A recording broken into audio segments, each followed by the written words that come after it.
this is more than pressure. Soul, tears, this is more than effort. They try to tell me I was lesser.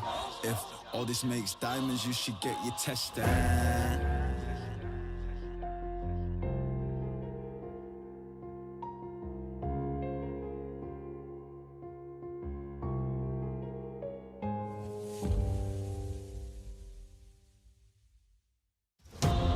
But the fact is, they'll be hanging my name in the rafters. They'll be hanging my name in the rafters. Don't wanna see me when I'm active. Don't wanna see me when it's starting to rain and I still gotta go out and practice. Proved them wrong and changed my life, then told a story through my pen. And they wanna ask me how. If you didn't know me then of course you wouldn't know that. We just go boom.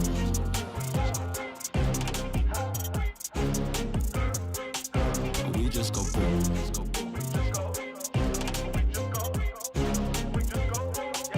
We just go boom off of the hinges, boom off of the kitchen, boom off of the house. We ain't messing around, we just go boom. We just go boom. We just go boom. We just go.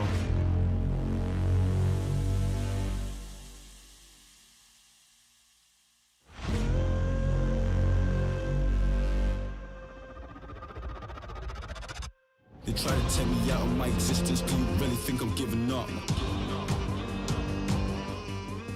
Car broke, wallet full of dust. Still I'm gonna go until I drop.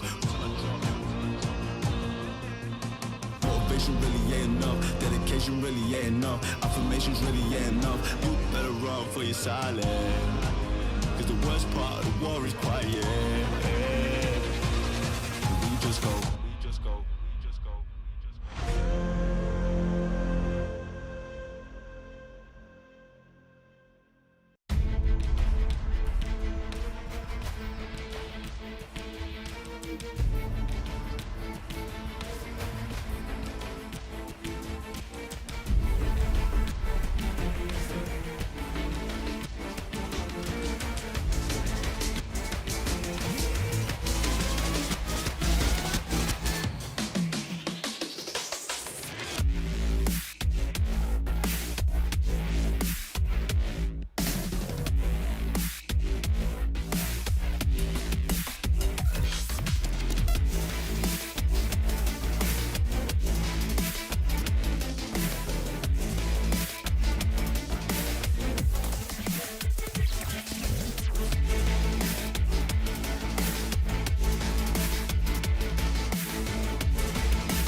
makes me stronger.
작년 디펜딩 챔피언에 이어서 또다시 승리! 그렇습니다! 이제는 한화생명입니다! 아니 잘 나가고 있던 전차가 갑자기 보여요! 한화생명 부활! 와! 한화생명! 아니 이걸 뒤집나요! 전차의 힘이 2배는 강해진 것 같습니다. 이러면 비싸! 선택과 집중해서 생각이 너무 많았어요. 그러니까요.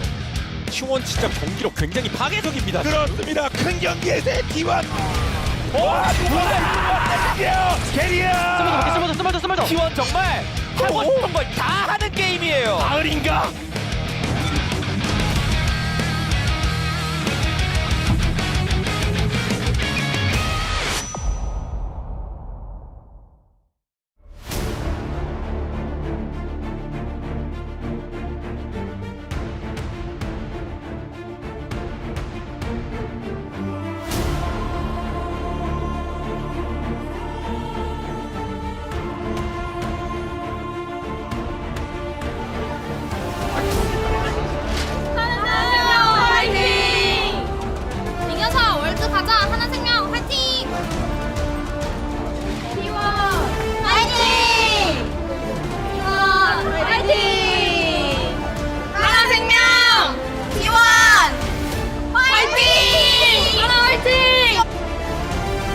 Welcome, ladies and gentlemen, to the LCK playoffs. Today, we have a battle of the two teams that could have theoretically been second place. What feels like the old second versus the new. But first, Wolf, I think it's time to celebrate what happened yesterday. We had an absolutely glorious best of 5. KT versus Gen G. KT making history by taking a best of 5 away from Gen G in 2025. I mean, the series itself was peak. The gameplay was amazing. The drafts are what I think people dreamed of when we had Fearless announced. And now, towards the end of the first year of Fearless, we're starting to see teams really come up with these cool compositions. We're seeing some comfort picks be very heavily utilized. We saw BD pulling out the Zoe, pick that really he has mastered, and utilizing it to such great effect. 11 kills I think he had in that game. Took over the game, saved this series for them, brought them to 5. And because of this, KT sit at the top of the bracket and up around 3. Whoever wins today will face them. But this has opened up what a lot of people in Korea are calling Hell's Gate, because instead of Gen G securing both the teams that are playing today spots at Worlds, they now have to compete for it. And one of these two teams might not make it to Worlds, depending on what happens in the rest of their series. Yeah, the cool thing that this opens up is not a battle between BNK, DK, and KT for that final place at Worlds. What it does now is sort of include them in the conversation. We may have both KT and a DK or BNK making it through if T1 and HLE don't have solid form moving towards the later stages of this playoffs. And having a look here at the head-to-head between these two squads, I think that this really does kind of mirror what we saw yesterday, right? Gen G took a long break, came back, looked a little bit rusty. You could say that there are a lot of players that weren't performing to the level that we expect of them.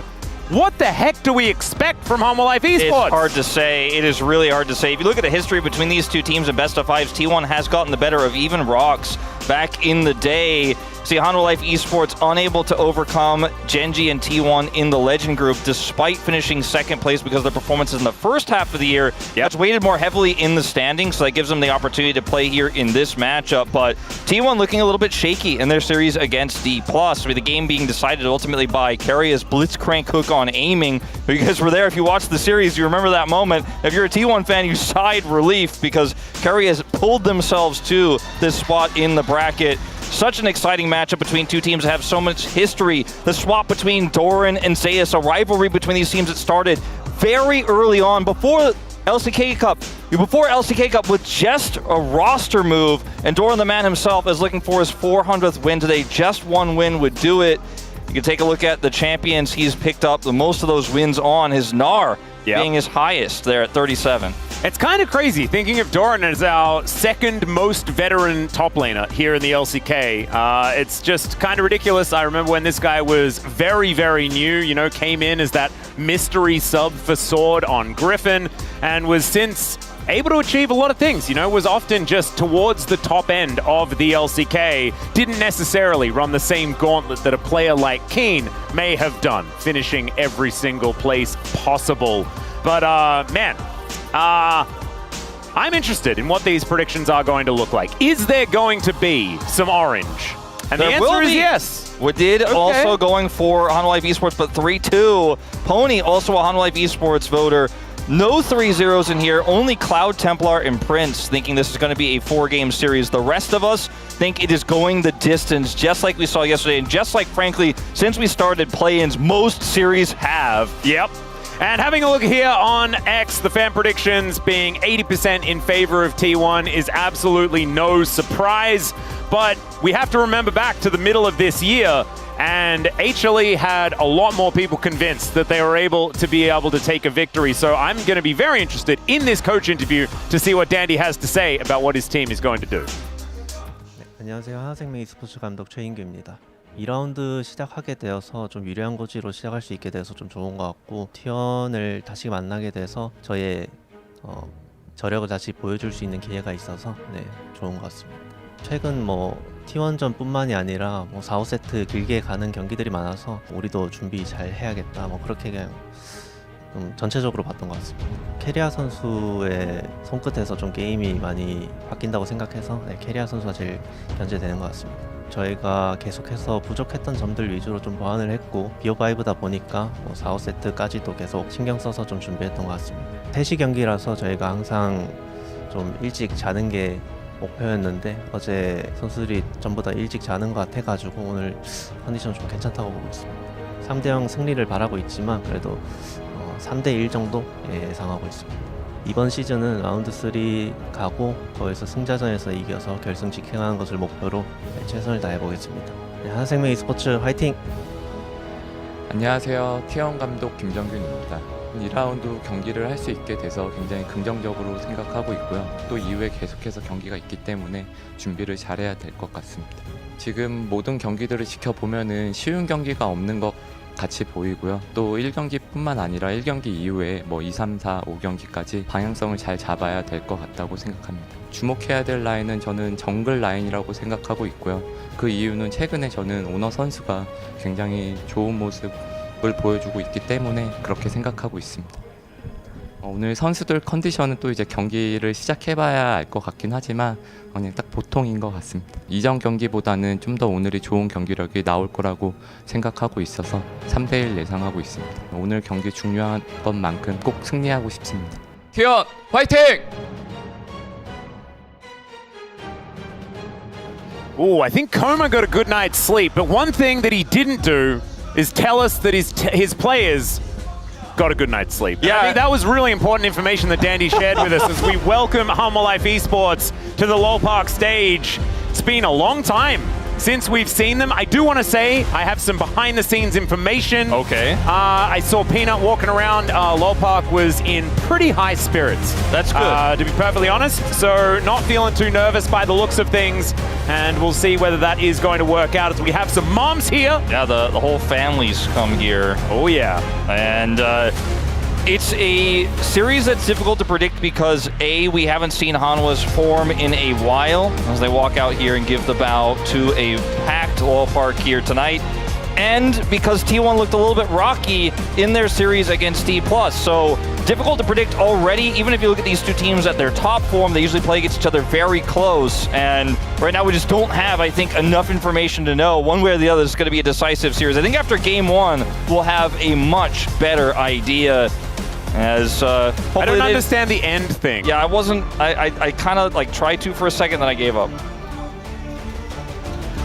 Okay, there's a lot of things that end with end, but Humble Life Esports doesn't. I have no idea. Anyway, let's welcome T1 to the stage here, who were able to clinch that victory, as you were mentioning there, Wolf, against D+ Kia. A D+ that I felt on that day looked better than before, rather than T1 necessarily struggling. And we know that as T1 faces more and more difficult matchups and difficult series, they seem to absorb the power, right? They're like the basketball in Space Jam, going around. Charles Barkley he didn't stand a chance against that basketball. And that basketball's now coming for Humble Life Esports. I look at this roster today and I think the T1 magic is what a lot of people are believing in that 3-2 T1 prediction, which was by far our most common prediction today.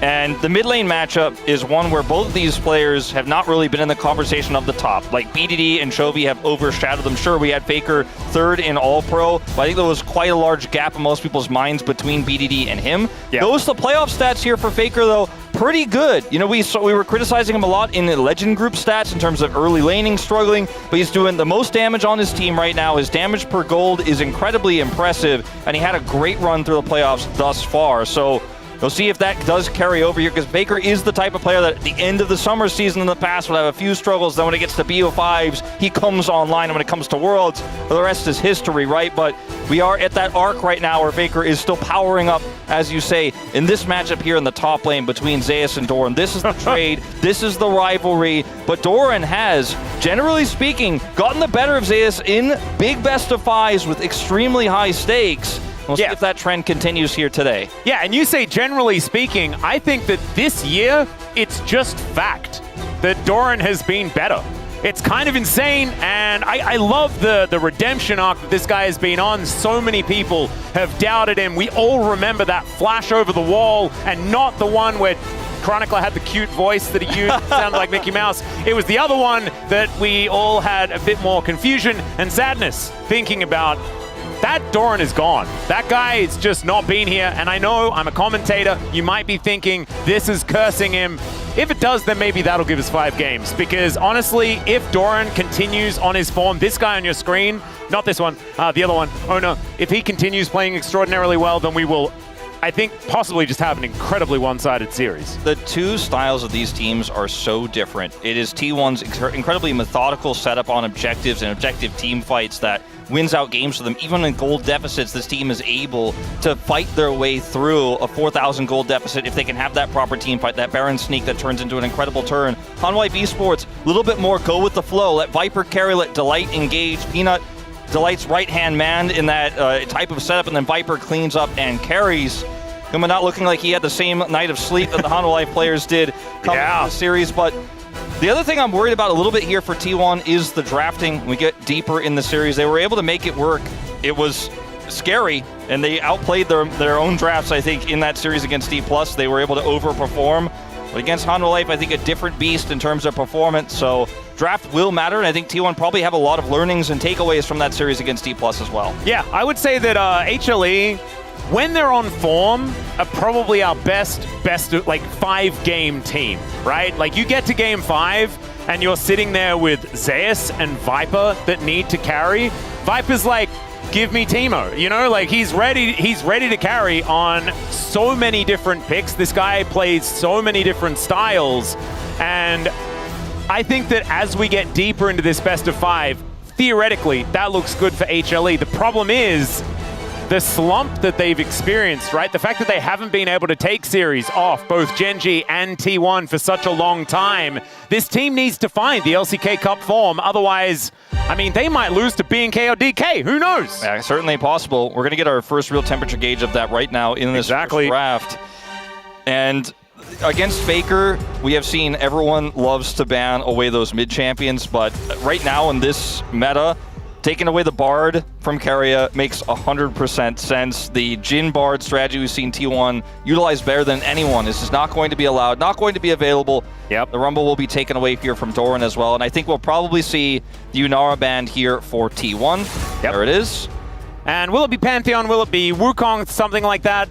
The Pantheon has been coming out in Game 1 and losing horrifically in a lot of our games thus far. I think a lot of teams have kind of figured it out. A lot of people playing Jarvan into it, for example, that has been working out. But the Wukong band on the blue side is interesting. When I see the Bard ban, a lot of the times I'm thinking, but where is Nico? Because Nico's just kind of ridiculous. Nico is extremely strong. I think it's even worth banning in that final spot, potentially for T1. They will leave it up, though. That might mean that's where Delight goes here in Game 1. Perhaps T1 don't expect Delight to pick that first. The Orianna actually even going to be prioritized over the Ryze here. Will come in for Hanwha Life Esports instead. Incredibly powerful with picks like Jarvan and Nocturne. It's very flexible for mid-jungle as a B1 pick. And a very safe pick that's also one of Faker's favorites. He's no longer going to be able to play that in this best of 5. So a lot of great reasons for Hanwha Life to take that one away. See what the response is here for T1. Jarvan feels like a great takeaway here, but the Nico is just looming, and it's crazy to me that this was both left through. And even though all the reasons I mentioned, the Orianna is strong, that makes more sense to me if Nico is banned, and she's not. Yeah. And so what is, like, obviously HLE understood that this is a risk that they were taking. Oftentimes we do see in these drafts, especially in Game 1, the top side of the map is locked away first. You then let the bottom lane go through into your last couple of picks. I love this adaptation. I think B&K was the first team to, even early in a series, start locking away bot lane early, and I think that that's going to work out very well here for T1. They are looking for the Jarvan as well. Next cab off the rank as far as power level of junglers are concerned, but Peanut immediately snap locks in the Poppy, and there is the Aurora as well for a lot of top lane dominance here for Zeus. Remember, this is a flex. Delight or Peanut could be playing this Poppy. I half expect that it's going to be Peanut, largely because it does do a decent job into the Jarvan. Yeah, I also think playing Poppy into Nico is a disaster, so I think that will... Yeah, that doesn't sound fun. Definitely be looking for that as a jungle pick. I think T1 should be able to read that pretty well, like you have. And Galio is going to be the lock-in here, because they only get to have one counter pick here, even though both of the soul laners are face up. In this situation on blue side, you can do that and say, we only get one, and we can protect the other. So the Galio, also a flex here in this draft, could be played into the Aurora in the top lane. We've seen that quite a bit. So T1 also keeping things a little bit up in the air right now. In terms of what you focus on in the bottom lane here, picks like Corki are pretty insane for T1. So incredibly powerful with Nico in a 2v2 lane, so I think that's probably where Hanwha Life will be looking to ban. Sivir, same story, especially because the Jarvan is on T1 side, so you're not going to be looking to pick that one up yourself. Yep, that's a dangerous one. I think Sivir Corki are almost the guaranteed bans to come through. I just think that Corki Nico is revolting. That lane is very, very difficult to play into. Possibly another Delight ban to come down from T1 side, and there is the Rakan to be taken away. Could have even seen a Rel ban here, I think. Rel works pretty well with Hanwha's comp. There's the Corki, no surprise. Yep, sort of had to happen. Curious to see what Guma's going to play now in this draft. They don't have to lock it until that 5th spot and save it for full counter pick, unless there's a prio pick like the Varus that's available here that they want to go for instead. Yeah, Jhin is still up as well, but I'm not a huge fan of Jhin Nico as a bottom lane. It's not as strong as a lot of other ones. I think you'd rather save the Jhin for a draft that suits it better. I do agree. And they'll take the Sion and save that counter pick. So we know the Galio is 100% going mid now. And Sion generally able to neutralize a bunch of matchups. I imagine Zeus is going to have a very, very good time in that top lane, as that is a Lucian. So Lucian Braum to come through here for HLE. Sticking to pretty short range, and I think into Nico, Jarvan, Galio, Sion. This is a very D+ draft here from Hanwha Life. Yeah. Like, it screams D+. Outside of the Poppy, of course, you know, if you put a Lucid champion in that spot instead, we're thinking, okay, this is just straight up D+, right? They're looking for the Jhin potentially. I like the Kai'Sa more, and it's not a Guma favorite. We know this, but every time the naysayers say Guma can't play Kai'Sa, he can't play Zeri, he'll pull it out in this best of 5 like this in an early game, and you're like, okay, I guess he's feeling himself today. And the Nico does do a lot for Kai'Sa in the lane because Kai'Sa struggles in so many lane matchups. Any Lucian matchup, a Lucian Braum, the Giga Lucian matchup there is tough for Kai'Sa, but when you have Nico, it's a lot more manageable. I am worried about consistent damage here for this draft for T1 though, because they have this Sion and Galio, they have this really insane front line. Kai'Sa can do consistent damage in team fights, but she's more of an assassin follow-up type champion, so this does put a lot of pressure on Guma to build some big hefty crit items and do a lot of damage later on. And I'm not 100% sure if I'm sold on how that works into a comp here for Hanwha, which is very basic, very bursty. And if you make one mistake, Hanwha will just crush you. A lot more tempo in the Hanwha draft as well. Yeah, I do want to say that Faker has been building a lot more damage on his Galio compared to a lot of others. He's kind of like a dive bomb, like a nuke that just falls from the sky in comparison to a lot of these others that are building a fair bit of, tankiness in the early stages of the game. Jarvan as well, no slouch in the early levels, and Owner has been so extraordinarily good. Outside of that, I think if we got to even footing at like 25 minutes into the game, HLE are going to be feeling very good about the damage that they can do if they aren't too far behind. But there is a lot of power in this first draft. Let's get onto the riff for game number 1. Humble Life Esports versus T1.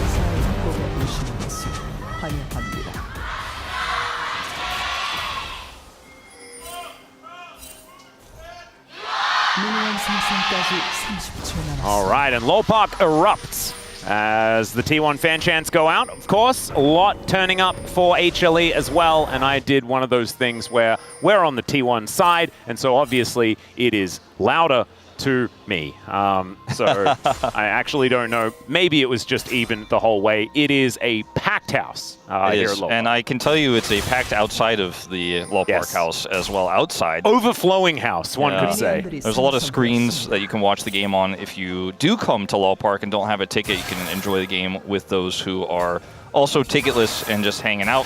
Yep. Also, if you get tickets for one of the series but not the other, you can either turn up early or leave late and just still catch the other series, which is a good idea. Even between, if you've got a bit of extra time, PC Bung right there. Yeah. It's a pretty cool place to come and hang out. I don't know why I'm like selling Lowpark. Don't really need to. You guys know looking that for a very aggressive steal here, Atlas, of this red buff. He does have Hex Flash set. And now Owner has taken a lot of damage from this red buff and just isn't able to take it. Peanut not going to stop him taking that Blast Cone as the Brambleback just gets a little impatient. This is a strategy you can employ when you know that at level 1 the Orianna is going to push in the Galio and there's no help for Owner. There's no way Faker can impact this play. Peanut comes in, surprises Owner there, is able to use his flash to avoid vision and get in and take that away. It's going to really affect Owner's early pathing here. It goes straight from Raptors to take away his red buff, and now Owner is going to potentially look to cross after the Wolves. See what he decides to do ultimately, because the bottom lane is hard pushing because it's a Nico lane. Not a great ganking opportunity. He's just going to cross the river and look to match that Raptor camp. Yeah, and Peanut actually flashed in to make sure that Owner didn't have the information. I believe they saw the ward go down. Yeah. Or just thought that there was going to be a ward down there. Yeah, he knows that's a very common place to ward, so just uses his flash to avoid it entirely. And I was just using his Hex Flash to zip around the jungle. And Owner can track him here with this ward at least. And Owner is able to at least head down towards his bottom side and get a red buff of his own, but it's still a fair bit of tempo now being given over to this Poppy. A fair bit of information as well, as Peanut does clear out the top side of Owner's jungle and will now move to his top side. So it's like Owner is forced into vertical jungling here. Exactly. And so he will be able to come over here and recover his jungle now. And the game will kind of stabilize from here, but could have been worse for Owner. The Blast Cone obviously allows him to get out his... Yeah, I didn't really talk about it too much, but this this is quite strong, this duo, because one of the weaknesses of Kai'Sa is the laning phase, and one of the weaknesses of Nico... actually, she doesn't have any, never mind. Yeah, sorry. I was going to say it's not the laning phase, but she doesn't really have any, does she? No, weakness is maybe Doran losing all of his health bar in the top lane. Obviously, that's not Doran's fault. Sion versus Aurora is just going to go like that in a lot of ways.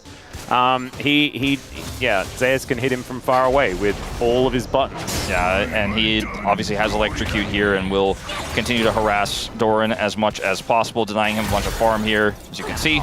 And he's going to get a plate. Looks like actually not quite off of this way, but should get one on the next one. Faker, Zeka is a little bit low on mana. We had the zoom. I thought perhaps I was sussed out he was going to do something there, but doesn't commit. Peanut is going back here to look for Owner as he comes to Raptors. Yeah, and Owner is going to come on in and see what's up. As you can see, you know, both junglers in the end actually with basically mirrored clears, as Faker is going to try and Justice Punch his way back. Peanut going to practice his smite battles, or Faker is going to come in and deny that one from being a possibility. But just wanted to make sure that he protected Owner, made sure that he was able to get that camp. And things are going to equalize between our two junglers. Teleport back in from Doran. You see, like, nobody dies, nothing is really massively stolen, but Faker loses a minion or two right off of this because he comes over to try to help out. Zeka has control there. The wave is not crashing into the turret, but still some minions are lost there. It also meant that Zeus could play with reckless abandon because they knew that Owner had to be on the bottom side of the map. Exactly. That was the next thing I was going to mention, is the fact that you know where Owner is means that you can, when you have lane prio, just hard push it to its fullest. And even though the Nico lane is one that wins, you know, in the early game here against the Lucian, he's still, even on CS, is going to be able to lane swap here to the top lane, no problem. T1, though, because of this, will be able to have their first shot at this dragon, and I don't think there's going to be a big contest. Faker comes in with his Merc Treads here off the TP, and that should just be the dragon going over. Yep, not going to be a contest here from HLE. They might be looking towards the grubs that are going to be spawning. We did mention the fact that Doran teleported back towards that top side of the map, so a little bit less lane swap flexibility here, as Viper is just going to run at Doran. And the Griffin alumni are just doing battle. Press the attack working out, but Viper not going to be dashing after him. Didn't have a relentless pursuit, so just going to run back to this wave. You could tell by the movement of Viper there, he was very aware that there was a pretty good chance Doran was going to hit 6 in that exchange. He was really careful about how he pressured that. Doran did get it 6, and Viper walked away. Doran escapes, and that is the end of that. But a very cool moment nonetheless, because like you said, he still doesn't have TP. He's going to have to run his way back to the lane. Yep. This is still not going well for the bottom side of the map, even in the swap here, obviously. Well, there's that ulti that you were talking about. A fair bit of damage here onto Viper, who does just press E and try to survive. Does have Peanut in the area, but some Honey Fruit may not be enough to make him feel too much better about this. That's still going to be a pretty big win for Doran. Obviously, without his ultimate, doesn't have any all-in power, but gets a lot of that pressure relieved there on the top side. Zay's doing what he can now in what was initially a great matchup for him, but now is just going to be catching what he can of these waves. Does have level 6. We do see Owner is coming over here. Will be seen on this ward that he's going to clear. Diving this Aurora that has flash and ult is probably not going to be easy. They're looking to do it, though. Keria obviously only level 5. Yeah, Teleport is going to bring Delight in there, so that's looking to alleviate some of this, but Owner comes round, and let's see what they can actually get done here as Zeus goes between worlds. It's a lot of damage potential here as they look for the Winter's Bite. They will be able to connect it onto Gumayushi, who does get stunned up by that passive carrier completely out of the blue stuff, and down he will go. Zeus picks up first blood, and HLE just answered the dive, but that was a bit much, I reckon. I thought the dive was going to be pretty challenging. Not impossible, but pretty challenging before Delight TP'd in. And when Delight was there, they still committed to the dive, thinking they had enough there, and they just simply did not. I'm surprised there isn't a pause, because I assumed they didn't see the teleport animation. Like, maybe there was a bug, you know, like they just couldn't see it. Because, yeah, I just don't think that that's ever going to work against an Aurora. It's right there, you know? And, like, the damage here from Zeus' ult, plus his big weirding there, is pretty insane. Now, watch, actually, after this, he flashes away, and he's like, yeah, just pick up some CS while Delight stacks that passive. And then hits the Q, pull back, see ya. And Delight gets that one extra auto. I think that just makes it enough for Zeus to pull back on the Q2 to execute him there and take him out. And what is Braum built for? Like, exactly those moments. Yeah, exactly. As Peanut is able to take one of the grubs away. It looks like T1 are going to be able to secure the remaining 2. So that is definitely good news, being able to get there and lock down the second objective feat of strength as well. It's going to feel very, very nice. 2 minutes until the Infernal Drake that's going to be coming up. Chances are we don't have the most game-breaking soul, with Hextech and Infernal both now taken away. I mean, Mountain would be pretty insane That's for both teams. I think that's probably what you're hoping for if you do end up getting Double Dragon, which T1 has half of at the moment. Grubs, split between these two as Doran this time trying for it again. Yeah, not going to quite land it on the Viper this time, but a lot more cautiously positioned is the Lucian. He does, of course, get to save his teleport because he did this. There's nothing really to teleport to right now, but could be important later on. One of the other reasons why Sion is so strong in lane swaps is he can just absorb everything, clear waves pretty quickly, and just take as much damage as he wants, and then gets to use his ult instead of TP. As we're going to see Zeus looking pretty set up here for Peanut. Speaking of ults, as the Tangle Bob's going to go wide, Carrier flashing away, just trying to draw them away from Gumayushi, but Zeus just solo kills him. Caught a little bit too far up, and I mean, I say solo kill, he just couldn't run the direction that he wanted to because there was a Poppy and a Braum. Yeah, the game we saw from BDD yesterday on Zoe kind of ended up getting the better of a lot of over-aggressive plays and ended up getting fed quite early. This feels like a similar situation, except it's top Aurora who's being kind of spoon-fed some of these attempted aggressions. This time it's not a dive, it's just Carrier walking forward on the squishy Nico. Peanut avoids getting rooted there, but it ultimately doesn't matter, right? Even if he did get rooted, Carrier is going to die, it might just take longer. And Zeus just takes him out there. It doesn't miss today. Yeah, and this was where we had one of our microscopes, right? It was towards the top side of the map. This time it actually has nothing to do with the matchup.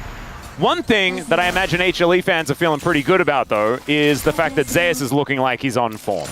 And that wasn't necessarily the case in a lot of the other matches that we did see since MSI, I mean, even since LCK Cup, right? You can go back fairly far.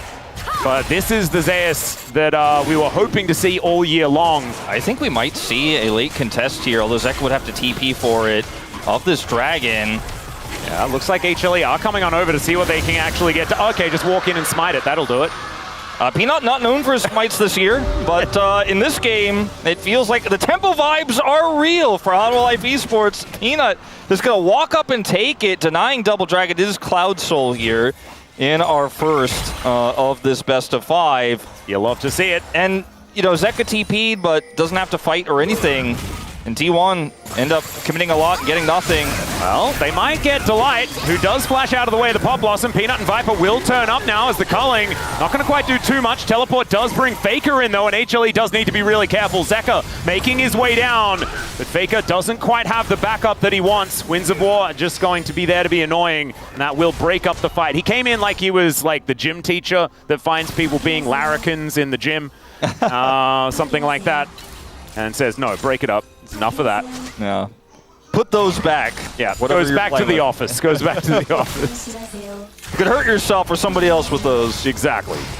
Well, Taunt does come down. Zeka will continue to farm pretty well, obviously ahead by just a little bit. Orianna kind of known for her agricultural capabilities. Yeah. And so far, farming up a storm as another ult here from Doran will allow him to catch this wave. The Sion was battered in the early game, but has now managed to stabilize and farm with Zeus's Aurora. And the match is now in this top lane. T1 are trying to skirmish really hard in this game, trying to find edges where they can show up faster to an objective or look for a turn, but they're getting outdone by Hololive Esports. Like the aggressive play topside failed, the bottom side dive failed, the Dragon take was a failure, and they weren't able to turn that into a team fight. And I think they really wanted to snowball this game because scaling-wise, it's a little bit of a tricky conversation because the Aurora is so accelerated in this game.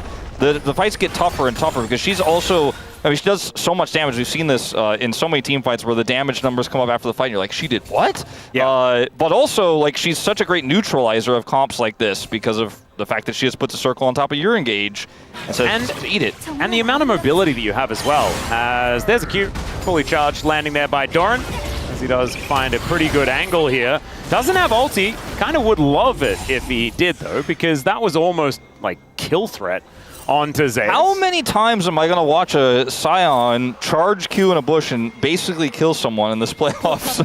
It's actually too many. The teams are just like, I'm sure he's not standing there with a fully charged Q. Theoretically, you could just stay a little bit further away as Owner is going to come out. Oh, the sidestep from Viper. That was slick. This guy's just not going to get hit by anything today. I didn't even get hit by the Void Seeker. And it was seeking him actively in a straight line. Delight is really playing with fire, trying to defend this control ward. I don't think he will be successful. Oh, I want to watch that again. That was one of my favorite sidesteps. So deliberate, just beautiful. Yeah, if we see his first-person view especially, I think it would be very telling where his mouse cursor is in that moment. Yeah. As this game is... It's a small gold lead, but it just feels like Hanwha Life Esports are getting every single tiny piece since T1 got that first dragon. Sure, in terms of grubs, like they don't have 3 grub Aurora inside, which would have been, I think, the only way they'd have a really bigger edge in here without additional kills in an early skirmish. Whereas Van Doren he's Scioning. He is definitely Scioning. He was a big benefactor of the lane swap. Actually has a level advantage, what?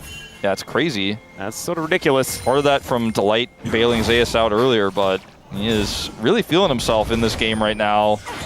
It's still going to be tough, right? Because as you illustrated earlier on, HLE have a lot of tools for kind of dismantling what T1 wants to do. It's not range, right? Which we did point out earlier on. A lot of what T1 wants to do is pretty short range, and so is HLE. But the fact that Zeus has so much mobility, the fact that Peanut can break up the Wombo combo effectively with the Keeper's Verdict, like there is a lot of tools on HLE's side to kind of, I guess, like, there's a word, but it's not in my brain. I mean, they catch the engage really well. They break it up. They can smash it and dissect. Dissect is the word. Dissect was the word. Like Zeka's ability to just shockwave that combo as well just breaks up everything T1 is trying to do. It's why Akuma in the late game is going to have a huge role to play if we get there. As this is looking like it's just a HLE Herald. Well, that is the steadfast presence as the Pop Blossom does find 2. Down goes Zeus. He just gets popped like a balloon. Viper kind of untouched, but Doran is just a brick wall. It's so hard for this Lucian to do anything as the Shockwave connects onto 2, but Doran stands tall. He's got so much health bar, it's absurd. So in the end, it's going to be Zeus for Herald, and honestly, pretty even. Yeah, pretty even trade here. See how the Herald gets utilized, because that's going to be the biggest part of this. Unfortunately for Hanwha Life Esports, because they lose Zeus, the Herald won't be usable for this Dragon. So the timing of this is kind of unfortunate for Hanwha Life Esports. If the Dragon was spawning in 1 minute's time, you know, they could reset, get Zeus back in, look for a contest of the Dragon with the Herald, but instead it's just going to be T1 getting the kill and getting the Dragon that goes with it. So arguably really a trade up here for T1 because of this Dragon. And they will take it for free. Doran also getting some additional time alone with this turret here on the bottom side of the map. As Peanut looks for the ult onto Owner here. He stops him with a steadfast presence, but he's not able to affect the fight otherwise. That guarantees the Herald, but doesn't win them the fight. Oh, Doran is, I would say, in a little bit of trouble. Rocking a hard place, all those sorts of things. It's going to take a while, but he is extraordinarily dead. They want to give the kill over to Viper, but he's unable to get it. And Zeus will be able to lock that one down. Zombie Scion is going to be dealt with. So now HLE, they're going to get this turret too. Yeah, they might be able to do it, as the Herald can just be thrown down. And, you know, just a moment ago, he's got some alone time in the bottom lane, maybe a little bit too much alone time. I thought that was going to be feats of strength for T1, but in the blink of an eye, it's feats of strength for HLE. Yeah. That's just how quickly things can change.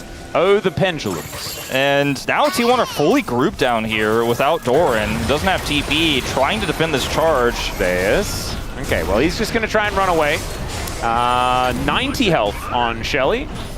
And he see how the drift does go. Yeah, nice driving there. Even gets some CC onto the crab.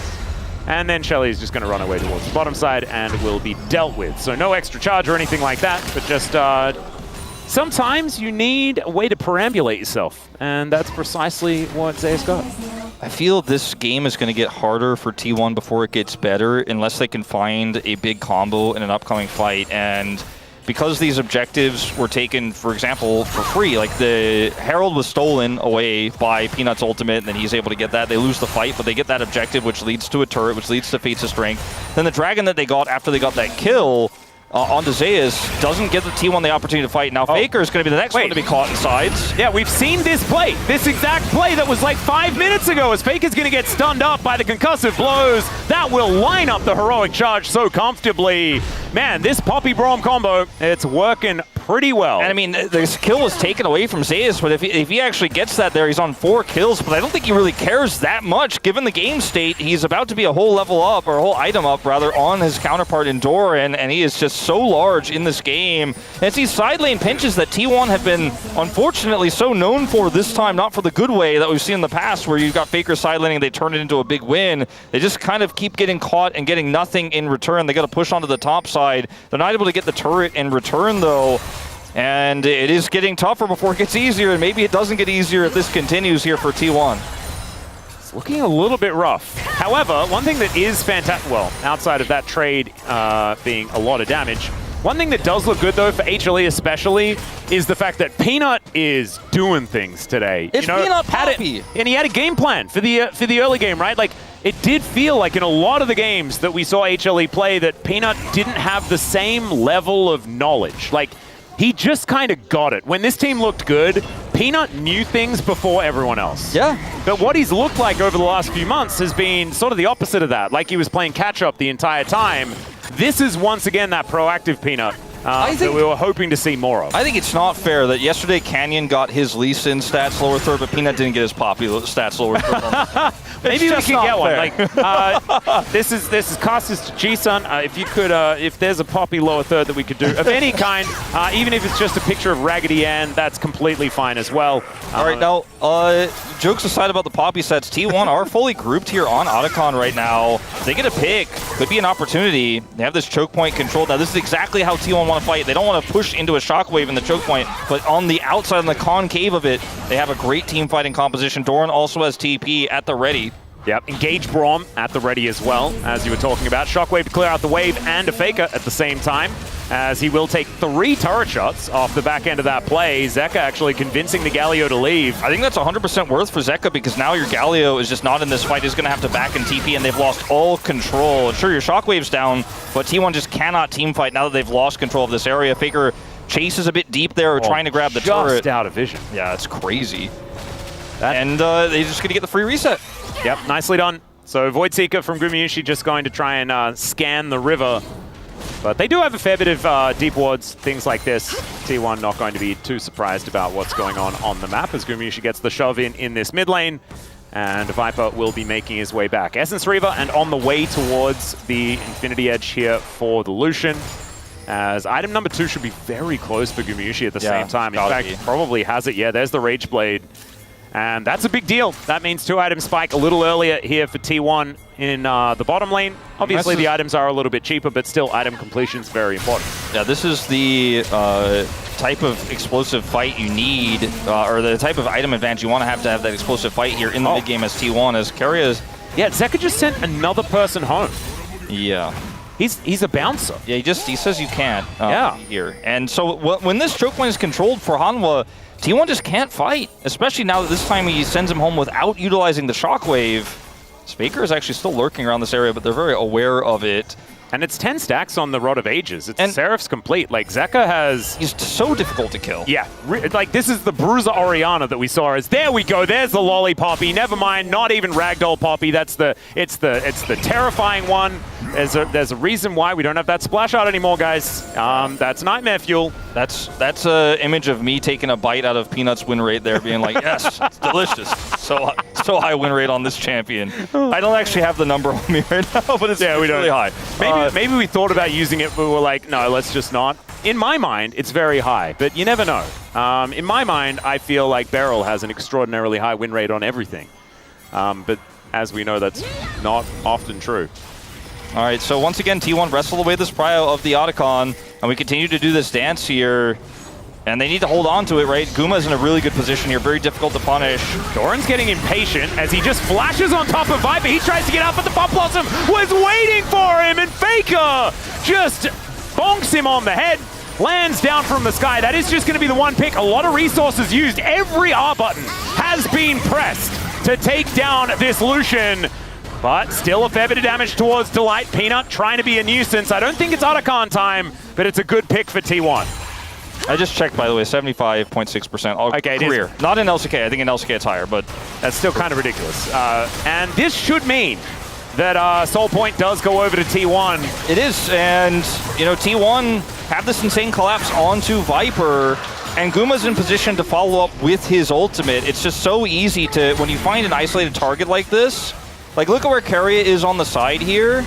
Pop Blossom comes in, He knew Guma's on, exactly what he was going to do. like Guma's on lock, and this is kind of a mistake from Viper to be that far away from your teammates, to be in that engage range. Just gets completely caught. I mean, I think positioning for Keria needs to be celebrated first. Yeah. But you do need to be building that phalanx together. Reading the flash, though, oh, gorgeous. Yeah, it's really clean. I think Dandy had it right. Okay. Be careful of what Keria can do. But now those ultimates are down. Hanwha Life Esports get this faster reset, and they're still saying, well, you got to kill, but this Otacon is mine for the taking. T1 don't have a Galio ult or a TP for Faker, so he's just not here. They had full information as this was started up, but Owner is going to get into position. This is risky from HLE as Zeus. He moves on over. Pop Blossom is going to connect once again. They look to take down Viper, and there he goes. This time it's going to be a trade, and the Poppy does secure the Otacon. But now we're going between worlds as Zeus looks for Gumayushi. Can they return the favor? Yes! And it's Peanut that locks down that kill. Now there's concussive blows on everyone. The Braum from the grave is still getting the work done as the Justice Punch onto Zeka doesn't find the mark, and Peanut is just heroically charging all over this top lane and will be able to take down Doran. Just a lonely Gargoyle left on T1. T1 got the initial fight win on the Otacon, denied that one there with a pick onto Viper, but on the follow-up, it's another Keria engage, but the engage in the fight is just so split up and so risky. They don't have all of their tools. It takes a while for Keria's ult to come online. Does finally come back up. Faker never uses his because the fight is over, and they're going to lose more than just the Otacon here. It looks like this Baron is also up for grabs, and Faker's got TP now, but it is going to be completely worthless. No Doran, no Owner, and that risk for T1 I think just was not worth it. If you get the Otacon, sure, that's nice, but now you're getting way more. Okay, Faker is going to TP in. They're looking for the fight. Yep, there's the calling as Viper turns up in the nick of time. Faker still trying to do something about this, but it is just going to be Baron secured by HLE. The interruption on the taunt, and Faker is going to get taken down. The health bars are looking low, but Peanut is a brick wall to stand in front of HLE, and they just systematically took everything from the top side of the map. And they fall like dominoes, T1 do in this game. It was such a close game, and then suddenly, piece by piece, some failed attempts as Keria again fishing. Yeah, not going to quite find the angle here. They still managed to kill Zeka despite everything as heroic charge comes down. Doran dealing with a turret and Viper plus Peanut is going to be a little bit of a bridge too far, and so he will be taken out as well. Man, this went from pretty slow and calculated gameplay to an absolute bloodbath mess really quick. So look at Keria's angle here. He wants to be able to get Viper and Zeka. Fortunately for him, it decides to go all the way on to Viper instead and goes so deep it's a trade. The smite goes the way of HLE, but this fight is so incredibly broken up for T1 now. And look who's the member who's still caught. Sure, not killed in the initial salvo, but Guma is on his lonesome on the left side. Faker doesn't have ult to protect him. Doran can't peel for him, so he just gets blown up. And now there's just no match for damage here as Zeus just deletes T1 member by member. They lose the Otacon, they lose the fight, they lose Baron, and T1 now on the back seat of game one. And I swear, this has just been the Zeus Peanut show.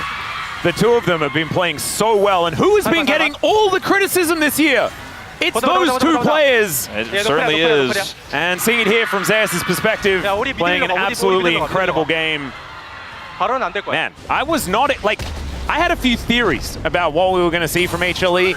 Being dominant in game one wasn't one of my theories. No, I'm gonna say that for you. I did have the script, but I don't have all the days, you know? Like, someone dropped it in a puddle. I think only a few of the pages really survived. I was doing pretty well for the last couple, but not this time. T1's decisions were very quick, right? And they were crisp, and they were well coordinated, but I think the risks they took and the underestimation of what Hanwha Life can do in these drafts, or with this draft in turns in these fights where the collapses are onto Zeka or onto Viper, just is somewhat disrespectful when you consider what Hanwha can do if you lose that fight. Like, I think they thought about, oh, we win this Otacon fight, but didn't stop to think about what happens if they get wiped and then lose everything and lose the game over it despite having a 2-Drake lead here. Hanwha Life Esports now grouped with choke point control to say it's not going to be your soul on this fight. Yeah, and The thing for me is that I feel like that was a very risky Otacon, and I think HLE have gone for plays like that, but in the past it just straight up hasn't worked because they haven't looked this coordinated. Like, they just haven't been able to execute quite as well as they have in this particular game.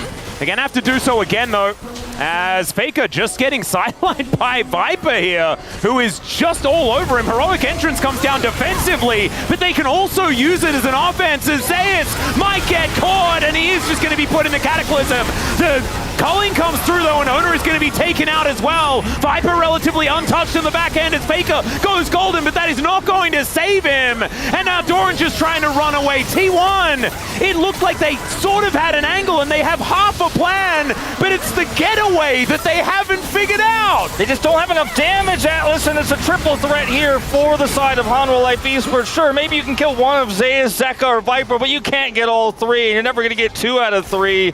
And in this fight, Viper does 6,000 damage, pushes Faker to ult in a kind of uncomfortable spot, but Faker still turns it into a nice ultimate where he both escapes and then assists his teammates, but it's still not enough. Yeah, that's what I'm saying. Like, the early start of this, like, you could see the plan. Like, Faker is going to take a lot of damage from the Lucian unless he gets out. Zeus is the target, right? But he can go golden. He buys so much space. The ult here from Peanut keeps Doran out of the fight. And when Viper shows up, half of T1 is on the wrong side of the pit. Guma can't do anything. He can't offer any damage. And he's really the only source of damage this comp has. So when he's just walking around at 1/3 health, Viper and Zeka are like, well, this is a playground for me. Yeah. I'm just going to run away with this fight. They grab the dragon, they deny soul, they win the fight, and pick up multiple kills while doing so. Doran just keeper's verdicted away.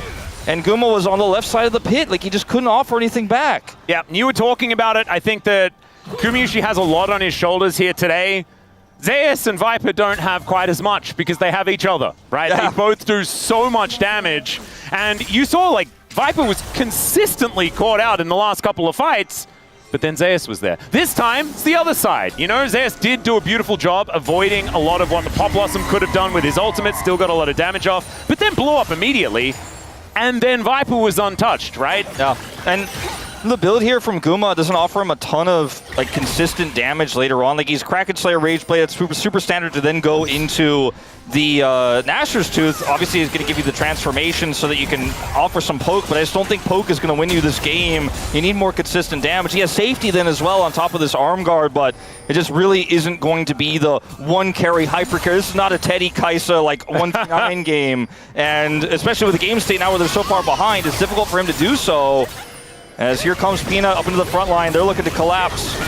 And the ulti comes down from the engaged Braum. Keeper's Verdict gets rid of the Galio, but he's probably the one more hopeful about it as Pop Blossom hits everyone. Zeus goes golden, so does Zeka. He's able to flash his way out the Shockwave onto only one, and it's only Carrier. And so it looks pretty good here for T1. They take down the Aurora and the Orianna, but Viper is still alive. Justice Punch comes in. The front line is still there. The flash is read by Ona as Viper is just gliding away from the fight. He finds the Jarvan, and you got 2 carries, but not the one that matters. Not the one that matters, not the one they need to get in the end, and Viper plays it so phenomenally there in the end. Kites away, gets the kill, and if we get a replay of this, I want everyone else also to watch the snipe from Zeus with his death rattle, his last breath.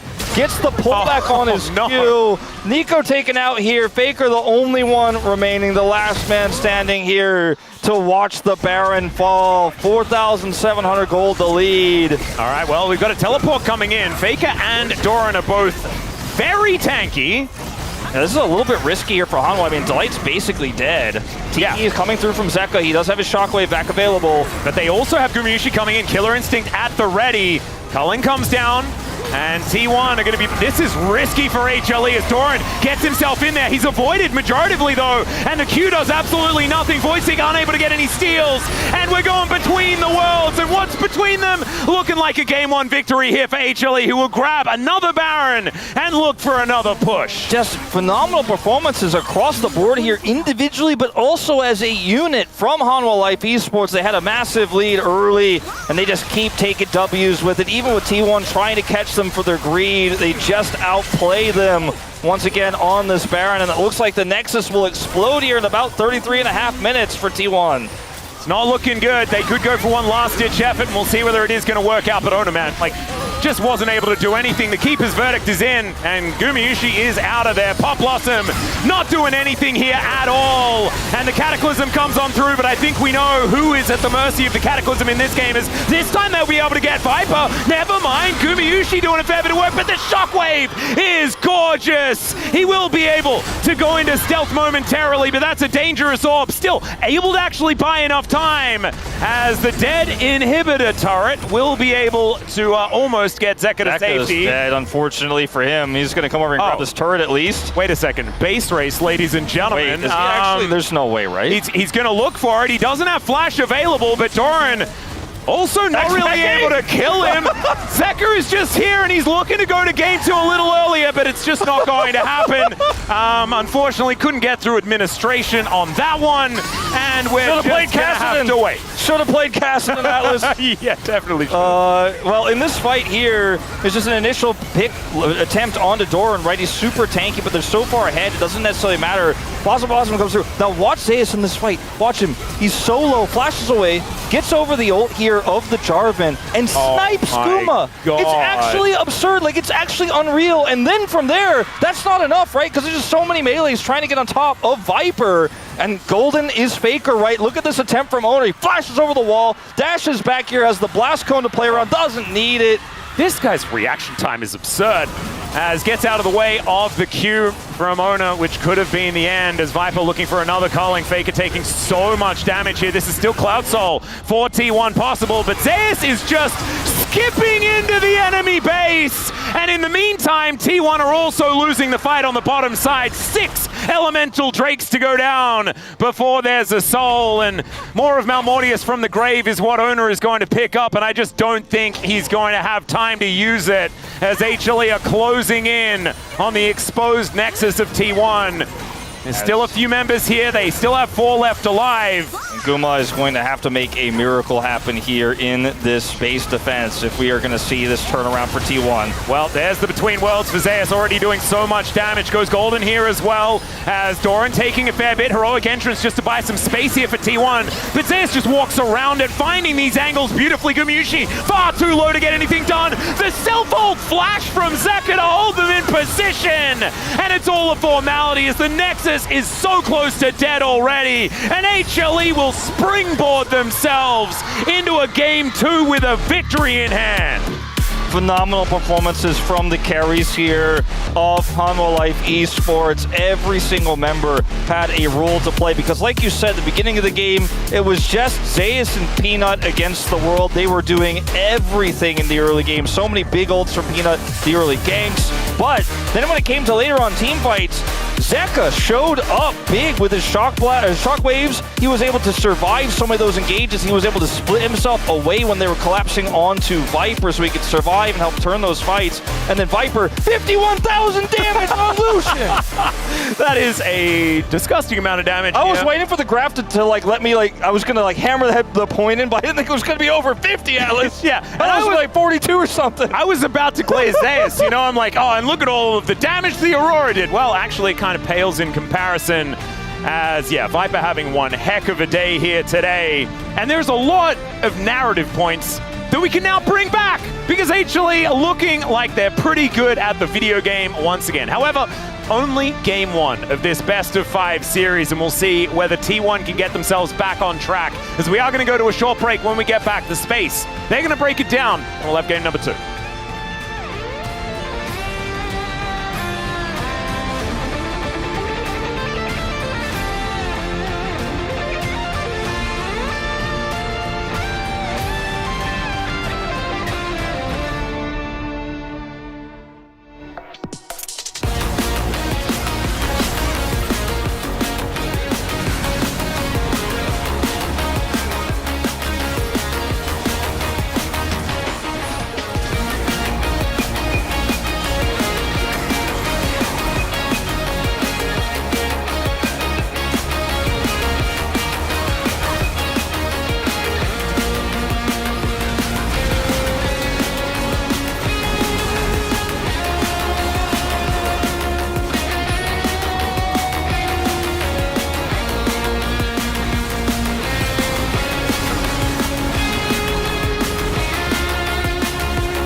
제네이터도 먼저 박아. 아이사 공 있어.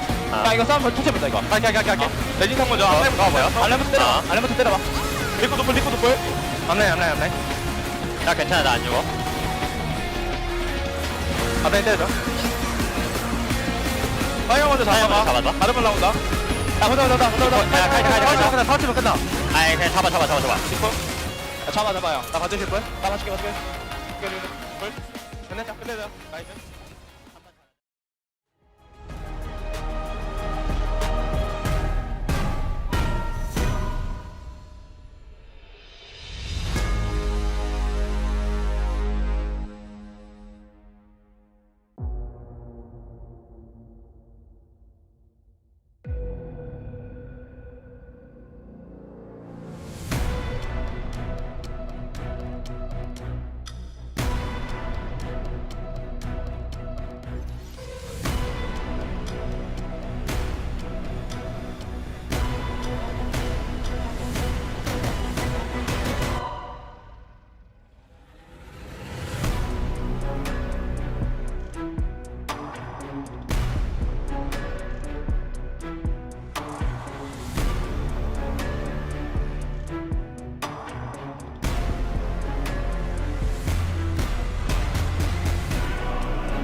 and welcome to The Space. We're here after game number 1, where HLE was able to get the win over T1. They won in many different ways, such as birthday people are winning on their birthdays. How are you guys doing today? It's your doing birthday. Pretty good. Happy birthday, birthday, Brendan. Happy birthday. Hope you've had an amazing day so far. It's been good so far, yeah. Yeah, and still got a great series ahead of us. What do you guys think about that game 1? It was pretty hype. Oh yeah, definitely. I mean, from the draft, I could see HLE's plan as well. It was really great and impactful Orianna first pick. We were predicting that T1 is gonna follow up with the Nico Jarvan, but I think picking Orianna over anything else was kind of crucial. That I think not any champion that actually can beat Orianna in lane at this moment. So I feel like it was really great to have the mid priority, and on top of that, it was really great counter pick with Poppy jungle and picking Aura on the top lane. So they basically have full priority on their top side, and that was really great. Yeah, and as much as, obviously there's an engaged composition that comes together for T1, and the Nico Kai'Sa is very strong. I had Prio over the Lucian Braum. An issue I have, and I've been complaining about this a lot, is the limited carry potential of the T1 composition, because so much weight is put on this Kai'Sa, and there was a lot of team fights where Guma was doing a fantastic job, but you're the only carry on this team. If your team falls behind, then Galio and Jarvan just aren't doing enough damage, and you saw in a lot of fights, your team dives in, even if you take out the Lucian, if you end up trading 80 carries 1 for 1 because Kai'Sa dove in to finish off the Lucian, you end up in a situation where the Aurora and the Orianna clean up, and the rest of those tanky members just can't kill them. Those AP bruisers, like the Orianna going Roa Seraphs, is too hard for a Sion to kill. And we kind of saw that happen a fair few times in this one, so I think it just puts too much weight on the Kai'Sa as a short-ranged carry to try and provide all the damage in these team fights. And you know what, Dan? We have a very specific highlight that is going to show you exactly what happened in this first fight, and WaTV is going to bring it to us right now. Oh yeah, as Ox mentioned, it was all about Kai'Sa. I think T1, they definitely need to play on Kai'Sa. So what's gonna happen on the Atakan here is that they actually start up really well. So they actually one-shot Lucian here with the Nico ultimate. Kai'Sa is gonna jump in, and Kai'Sa is gonna dodge Orianna ulti here. But what's the after? So I think Kai'Sa using all the abilities and flash here, so he can't really walk in after. So, but he's not gonna get like one shot here because no one can reach to the Kai'Sa. So here, I think Guma should play slow because all he can die to is actually Orianna. So you should just keep the distance between these two champions and just wait for your teammate to come in, because Jarvan is here and Galio is here, Sion is here. So the thing is, these 3 champions cannot die. So if you just wait until this champion comes into the Orianna and target Orianna, then Guma is okay, even though he has no flash, no ultimate. But what's gonna happen next is that you can roll a clip here, and Guma, he's just gonna walk in here, which is crucial. He should just wait for his teammate and just his teammate can actually create the space for him, but he's just gonna one-shot, he's just gonna face check Aurora, and this was not the correct target calling by him. I feel like he should call it out that he has no flash, he has no ultimate, so I think if he actively calling out that he needs some space, then I think his teammate could definitely help here, but didn't happen here, so. And in this situation, the Aurora had Leandri's Bloodletters, the Orianna had Rod of Ages Seraphs, and very bulky, good at shredding through these tanks. And you saw just how much of a struggle it was for Sion, Jarvan to deal with these picks without that extra damage there from the Kai'Sa. And I just think, you have to be so flawless to make the Kai'Sa work here. It was just too much pressure.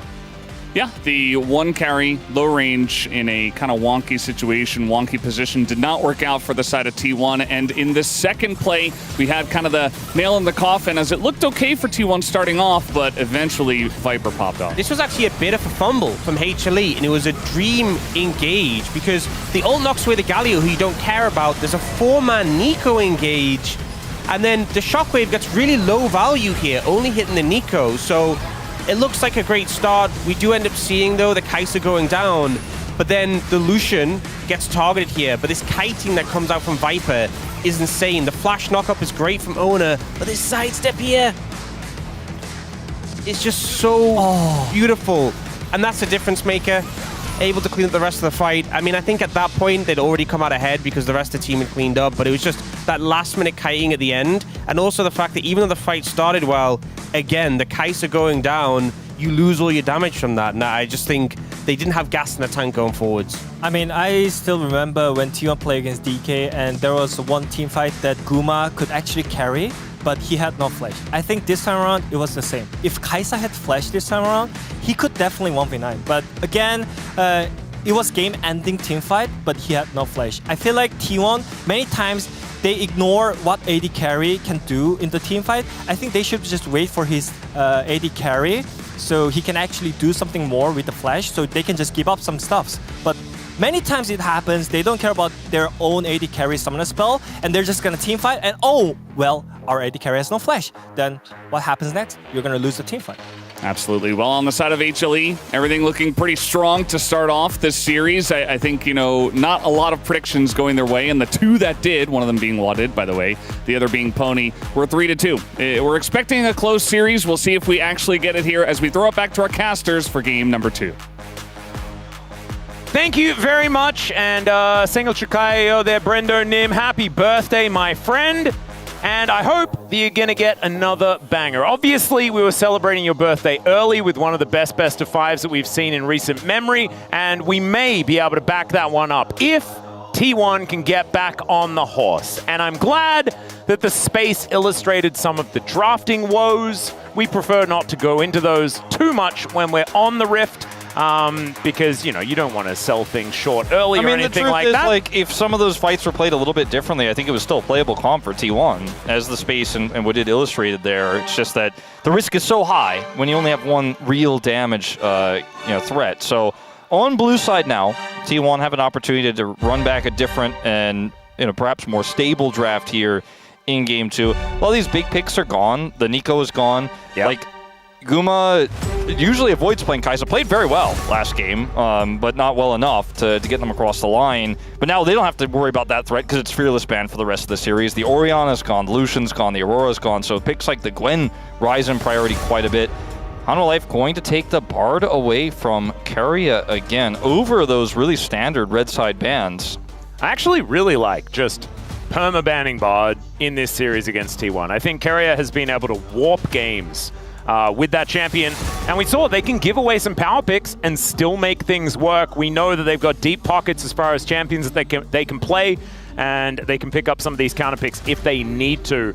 But I think Azir is still going to be taken away. There it is. Yeah, that much is definitely, I think, always going to be banned by Hanwha on red side. I think Yunara probably worth a look in as well, especially if the Wukong is going to be going unchecked. Well, unless the Wukong goes unchecked. If the Wukong is banned, okay, so this is smart by T1, I think, because if you first pick the Yunara, then they get the Wukong. Yeah. And if you don't, then they get Wukong and Yunara. So you had to ban the Wukong and look and trade the Yunara ban or ban the Yunara. And it looks like they want to maybe grab like a first pick Annie potentially here, or a first pick Ryze in this draft. Yeah. Faker usually gets the first look in drafts like this in terms of the pick. Yeah, we've often seen a lot of, like even in the last game, right, Orianna was first pick, but the Pantheon is up and available, and there's no Jarvan to answer it this time around. Yeah. We've often seen the J4 be the pick into this Pantheon. Now they can go for like Ryze Sivir because the Jarvan is already gone, and feel really good about the amount of wave clear that brings to the table here. And obviously Ryze is one of the most impactful mids right now in this meta. Such strong side laning, such strong collapse. His ability to do massive damage late is, I think, something that red side teams have loved to pick when this Pantheon is taken. Alternatively, you go for the Xin Zhao here right now. Don't have to lock the Sivir right away. I don't think you need to grab Xin Zhao because the Pantheon's obviously already locked. So I'm a little bit surprised to see that is being hovered first. You might want to react to what is going to be locked in next. And so it could be dangerous to say, like, we're definitely just going to lock Xin in third. I can understand some of the thinking, as instead the Ambessa priority picked here by Zeus. The Gwen is still available and is one of the best answers for it since the Aurora is gone. So I think this is part of why they decide to do this. They don't really have that much intention of playing Ryze plus Gwen, and so they take the Ambessa instead. T1 could play the Gwen. Like, it's insane strong side laning with the Pantheon. This is going to be a favorite of Doran's if it were to be locked in. That Annie I mentioned earlier that they did not take is going to be really strong with Pantheon. Not in terms of what it can do in sides necessarily, but for how powerful the duo is for just chain CCing a single target, like the Ryze, for example, which is the first threat that's available here for Hanwha Life that you'd want to focus down. Does give them a bit of extra damage as well, with the fact that, Annie is actually a caster, does a decent amount of damage in the team fight in comparison to something like a Galio. But let's see, I expect Doran is going to lock something away, and there is the Gwen, like you were talking about. And it's so weird, right? Because we saw this matchup yesterday, looked pretty Gwen favored. Yeah. I think that the nerfs to Gwen made it way more Ambessa favored than it ever was. But I'm really interested to see how this one goes, because Doran has been so good at the Gwen so far this year. And, I mean, it's Zeus on a champion that can do really fancy stuff. When I think about, Gwen, this playoffs and really at the end of this year, as it will be Vi ultimately here for Peanut, Ooh. I think about Keen and I think about Doran. Like, these two players have had insane Gwen performances, even if they fall behind in lane because they're counterpicked. They just do so much. And when you have all this CC set up to hold people in place for the Gwen to do that damage, it is pretty insane. When you consider we don't even have the 80 carry locked in just yet. Vi, really a strong pick here with the Ambessa and the Ryze. A lot of single target blow up potential here, and the Ryze can help get you to where you need to be to set that up with the Realm Warp. The Sivir is going to be banned. I thought, that this was something that Hanwha Life Esports would really be looking into grabbing themselves, but they took the Ambessa instead, then took the Vi because they don't want to get the jungle pool locked out. And Corki will be taken away. Corki is such a great follow-up to the Vi Ambessa engage. Kind of like budget Kai'Sa in a little bit of a way with the Valkyrie there.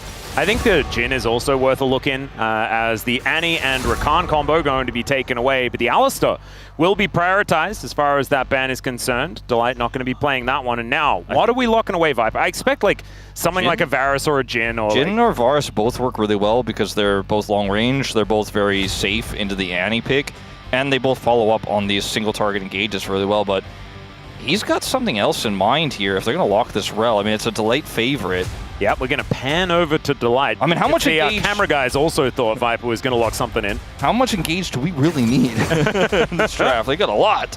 Yeah, and pretty short range, but so is T1, right? We are sticking with that as Gumayusi going back to an old favorite. And I remember actually in their last series, this is a champion that I was expecting him to play even earlier in the series. Xayah has been an all-time favorite for Guma for quite some time. I really like the Xayah into what Hanwha Life Esports have shown already, but it does open you up to just getting outranged by whatever Viper locks in that final spot. Because right now it's a very low-range comp, but that will change. Oh, Renata. Renata surprising here as well. Very good into Ambessa and Vi engages. And in fact, everyone is very short range. Yeah. So the hostile takeover should be able to get a fair bit of value, but we're just going to Ziggs. So I was thinking he's probably not going to go for the Jhin anymore in this draft. There's just too many ways to get on top of this immobile threat. Doesn't have any escapes. But I was thinking Ezreal or Ziggs. You can't play Xayah into Ziggs. Yeah, no, that's the other thing. So this is what I was talking about. When you lock the Xayah and you're like, okay, if you cover the Ziggs, you're like, man, that's great into this comp. But, either Ezreal, Ziggs, or maybe even Varus is coming, and you're going to have a really tough time in the laning phase. You're going to have a tough time in team fights if you just get chunked out before the fights begin. And this side laning Gwen is backed up by the Pantheon, but there's still a Ryze to answer, and the Ryze has insane wave clear. The Ziggs has insane wave clear. But not to say that T1 have a bad draft by any means, but I think the Xayah is going to be a lot more difficult than what they planned for it to be. And you can see it on Guma's face. I think he was aware that when he locked this in, it was going to be good into most of the enemy comp. They have the Renata to back it up, but whatever Viper plays is the scary part. He's got the Ziggs to just simply chunk you out. And that's why it's so hard to blind pick into him. I actually think that it's really smart that they lock away the Rel first, give Delight just some reliable engage, not too worried about what happens. Obviously, the matchup into Renata isn't the best, but the fact that you're just not able to blind pick something like a Xayah is very problematic. If they had banned, the Ziggs instead of the Alistar, maybe this would make more sense, but instead they decided to go for that, and now huge opportunity here for Viper once again in Game 2. Yep, this is a big one. Match point on the line here for Hanwha Life Esports, and T1 wanting to tie up this series. Let's get onto the rift for game number 2. 소환사의 협곡에 오신 것을 환영합니다.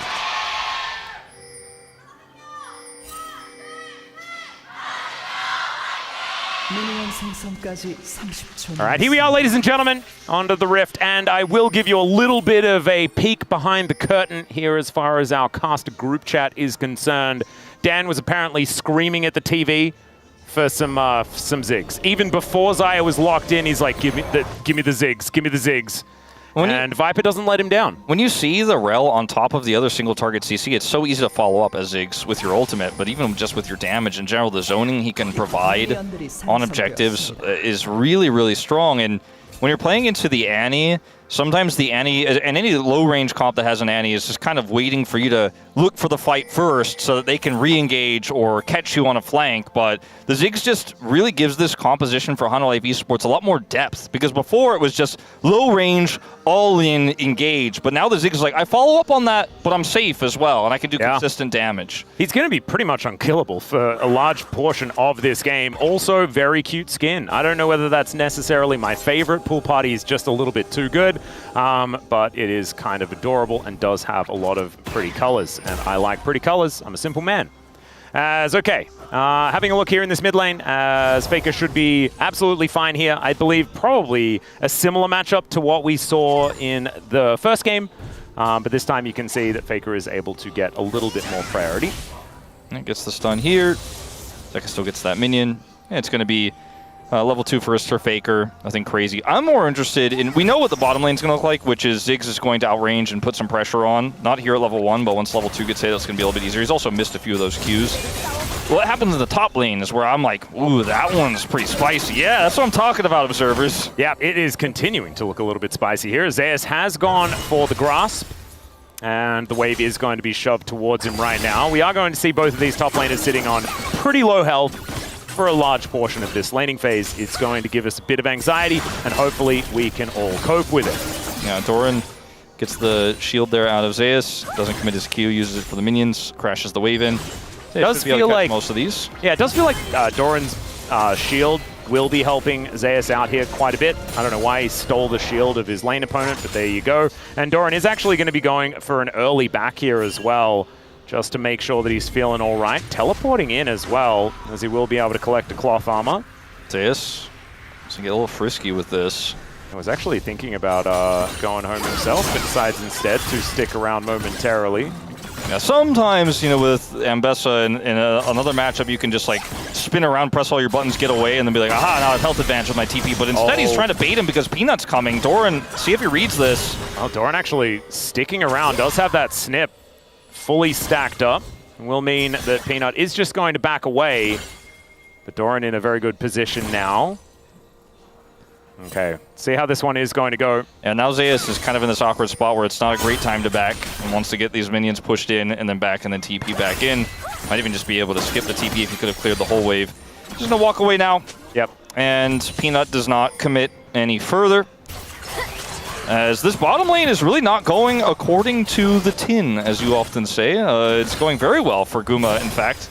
The area on being on this range support does help quite a bit.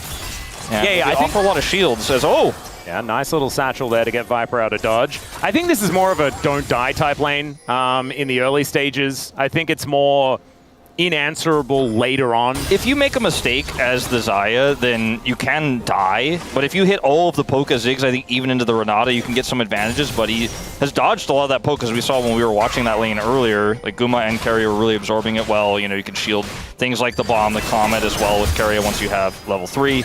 And he's actually winning the lane quite heavily, and will force Viper to back and TP in. This is kind of crazy. He's actually going to TP top. Yeah. So just going to be swapping the lanes here, as Doran with not a lot of blue stuff. Viper is going to be able to annoy him here momentarily. Bouncing Bomb chases him down the lane, but not too much else is going to be gleaned, as, wow, Delight very close to just dying. If there was a feather recall there, could have been problematic, and might be a little bit of a glimpse into what Zeus' future looks like, as he does very nicely clear out these minions.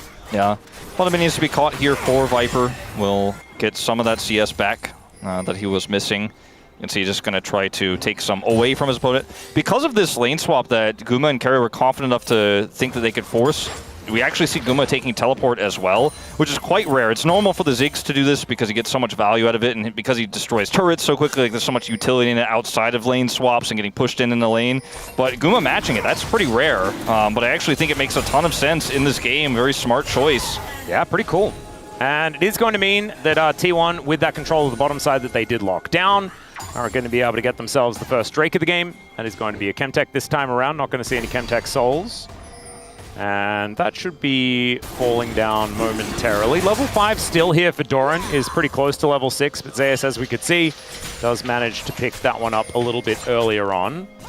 As Gumayushi is over here, there's the crash down, flash out, but over the wall comes Peanut, and Guma is in so much trouble!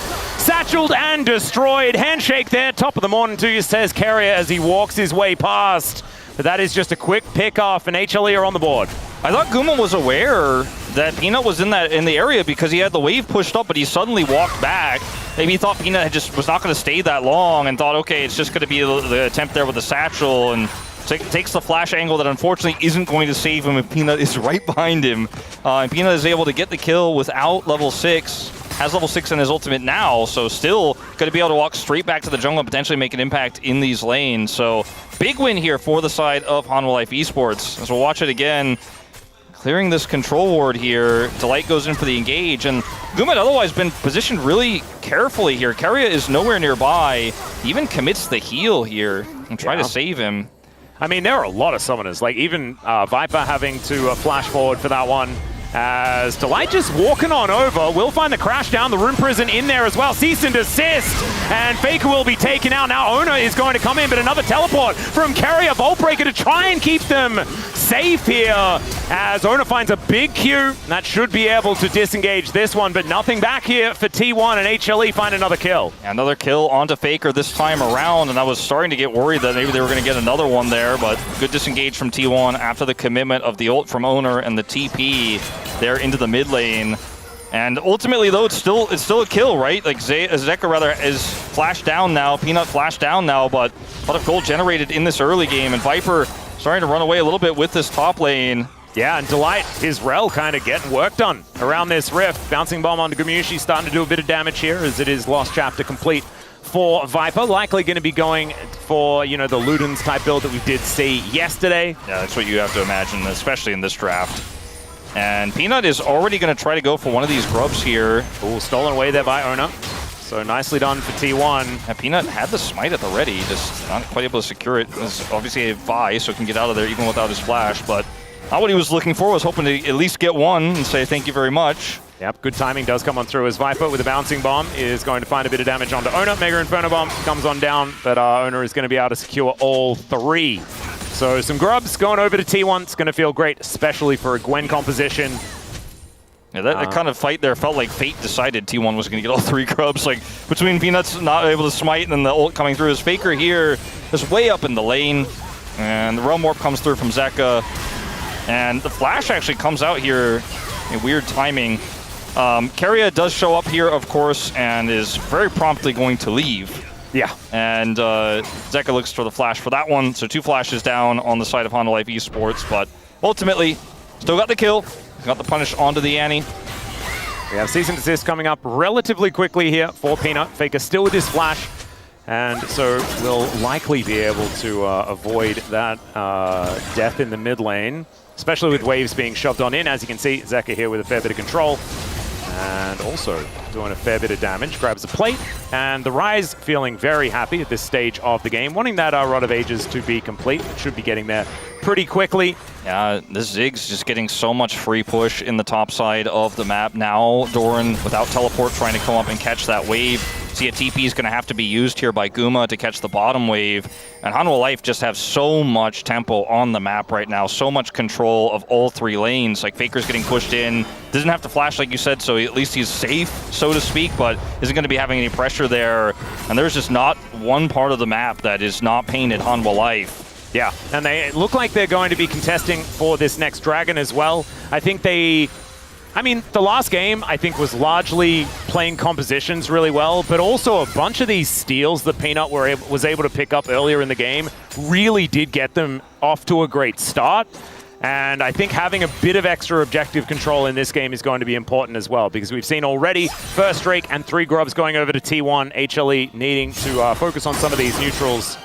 As Doran finding a decent trade here, as in comes Peanut, cease and desist comes down, public execution there as well as some needlework to come on through. They get the flash out of Doran, and it looks like HLE are happy with that. As a lot of R buttons now on cooldown, and this could actually be a bit of a problem if they do want to fight around this dragon, because you can see Ona already in position, and it could be that double dragon being locked down as well as those feats of strength. That is definitely the hope here for T1. They have full control. They've got control vision in this Tri-Brush, and this Scuttle vision will fade. As Faker's just going to drop a bear as well onto Zeka, so even if he wanted to make a Realm Warp call with Delight coming in on a flank, it's just now a little bit less appealing that he's at half health. That is just going to be the dragon, double dragon into Mountain here for T1. We didn't talk too much about it when the Grubs were taken as 3 when Peanut didn't get that first one there, but this is pretty insane for both teams. Like a Ryze plus Ziggs comp for Hanwha would have loved to have as many Grubs as possible, but the Gwen in particular, I think out of all of these champions, is the most potent inside. So they tried to shut Doran out, they got his flash, but he's still alive. He has not been put down on this Gwen, and if T1 can slow this game down a little bit, because now they have the 2 Drake lead, they have a lot more opportunities to do so. This Gwen is going to be a big threat that needs to be answered, and they have the Pantheon on their side to match so much easier. The Ryze can still match, of course, but the Pantheon is going to be, since he's the jungler, obviously much closer and much more readily available to do so. Well, we're going to see that Faker do get spotted out there on his recall, as Ona going to face check this brush, and Rune Prison comes on down. Their single target pick is revolting on this HLE comp. That is going to be Feats of Warfare locked on in. And we are one apiece, just the first turret. That will dictate who has fancy shoes in this game. As Carrier clearing out vision in tandem with Peanut. And I don't know if my money's on the Ziggs or the 3 Grub Gwen, to be honest, in that regard. Definitely anyone's game to take, as most of these turrets are pretty healthy. I mean, we do have a couple of plates going down, but not really too much to be stated here at this stage of the game as far as any weak turrets. As Carrier just annoying Delight here, but he's just going to be able to take down this ward, no worries. There's so much threat, so much follow-up. Like, once Viper has his ult back, he can impact a play as well. Like, if Zeus ults in on the Guma, gets his ult out, for example, and maybe the follow-up is there from the Rel, from the Ziggs. They need to be very cautious when they push up like this. Reading the play well, though. Have that control vision in the river, even though it's very heavily controlled otherwise by Hanwha Life in terms of vision. They have enough vision for Guma to walk up and start hitting this turret. And he has the backup of Carrier. Delight's heading back over. As this is not really where Gwen wants to be. Is rooted and just kind of blasted by a Ryze. I'll tell you what, it's kind of nice to see Zeka back. Yeah, no, Zeka's back, man. I've kind of missed him. As I say that, he's just going to Realm Warp his way to safety. He's really back now. He's really back. I thought I cast a curse him. In that moment, I was like, oh no. I mean, Chronicle's not working today. He's not here to tell me that they don't exist, and it's okay to say things. I know better than that. We know that we have a lot of power in that area. And so I will try to be more responsible in future. I'm sorry, everyone, especially to the Zeka fans. There's trade of ultimates here between Zeus and Gumayushi. Viper not quite in range to follow up with an ult if Delight wanted to flash on him there. He also had his own flash, but that's the kind of moment I'm talking about where like trade ults and Viper's like, I'm holding my R-key. And Doran will be stopped on his back. Oh dear. There's a Vault Breaker as Peanut coming around yet again. He'll find a cease and desist, and in fact, Doran will cease to exist. I mean, Zeka's back, but Peanut's back? Yeah. Peanut I know. in both games? Like, is this the Hanwha that we were promised, the Hanwha that won Summer last year, the Hanwha that won First Stand in LCK Cup? I think it kind of is right now. I mean, it might be too early to say anything definitive as Zeus. I mean, Gumayushi doesn't have ult, so this is an actually very scary time. Carrier comes on over, and we'll be able to start doing some work here. Remember, 3 Grubs, so these turrets are somewhat susceptible. I'm starting to see some symptoms of best of 5 Hanwha from earlier in this year. You know? Yeah. And actually, the diagnosis is a good thing, if that is, in fact, what we have on our hands. And the ridiculous thing is I just feel like it should never have been... It should never have gone away. Yeah. Like, we know this team is full of, like, incredibly talented players. But we just didn't really see that for the last few months. They had a pretty brutal schedule. I mean, so did T1. Obviously, a lot of our teams traveling internationally, but I think it's the first time this Hanwha roster and a lot of these players have had that kind of crazy schedule. T1's very used to it. Yeah, maybe just the extra break they had of play-ins really helped them get into the right mindset. Peanut, I don't know if he wants to commit. Well, he's going to flash on in and bring the Rift Herald down to 50 health. He didn't smite. Yeah. Oh, wait, so never mind. He just didn't press the button. It was sitting at 100 health. Maybe he pressed what felt like a million years. He's a Thrasher, that's the problem. He pressed D, but it was the flash key. That's a whoopsie. Just he switched his summoner spells over. Surprised we don't see a pause and then a chrono break so he could just switch that. Unfortunately, not going to be the case here. Yeah, that was... Okay, maybe we spoke too soon. He's back still. He's still back. Don't worry. Honestly, this was Peanut for the last 4 years, regardless of the form. Yeah. The flashes have never been... sorry, the smites have never really been his strong suit. He brought his finest smites out for game 1. He certainly did. As Owner is going to... Okay, no, there's the smite. That's what we're talking about. He was waiting for that one. Wanted to rip up. That one was arguably more impressive than the ones he missed. Like, anyway, Hanwha do have control over this dragon, and Peanut will have his second smite at the ready, so they are going to take it. The Hextech minefield is so frustrating. T1 are instead just going to look for this outer turret in the mid lane, as HLE will be able to take this first Mountain Drake. That one does go down, and the rest of them are actually there to defend. Let's see whether Shelly does get a charge, and she will be able to do so. It's not going to be enough to take down this turret, as Faker gets this wave shoved in towards the top side. Teleport at the ready for Zeus if he'd like to pick that one up. But he is also doing some housekeeping here towards the bottom side, and it's just going to be a Realm Warp that brings Zeka up there to alleviate that lane of the minions. This Ziggs in the draft hasn't made the biggest impact in terms of team fighting or big combos with the Rel just yet, but I think it's really helped Hanwha hold on to control over the map and allows Peanut to make these attempted steals, right? This one. Yeah, and it's also from this time of the game, right? Yeah, exactly. Ziggs really gets valuable because A, you infinitely clear in the mid lane, and B, you just walk like a few Teemos one way or the other, and you can boom. Clear an entire wave. Yeah, you can clear an entire wave, you can ult anybody for kill secure, you can defend any turret from a push, even like a Gwen push, you know, that we've talked about with 3 grubs can be defended by Viper just saying goodbye to that wave you're talking about. So Ziggs is just so multifaceted in what it does in this draft here for Hanwha Life. We mentioned it before the game even began, and I think we're really starting to feel with Peanut having this performance again on the Vi, how much power you can get with just a small lead. And it's only 1,700 the lead. It's not like an insurmountable lead or anything like that. Let's see what happened here. Okay, so he gets... Can you get me vision? 아깝다. And then... Bummer. 개 아깝네. 까비. That was so close, is what he said. I'm actually... He tried to smite it, but this time...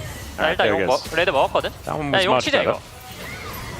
이거. So I think he was just out of range or something like that and sort of watched it at such low health and couldn't quite get there. It looked silly in the observer client. It did definitely look silly. A little bit more realistic there. You could see, obviously, it was very calculated. And like when you watch that steal on the red, you're like, yeah, how does he ever miss smite if he gets that one?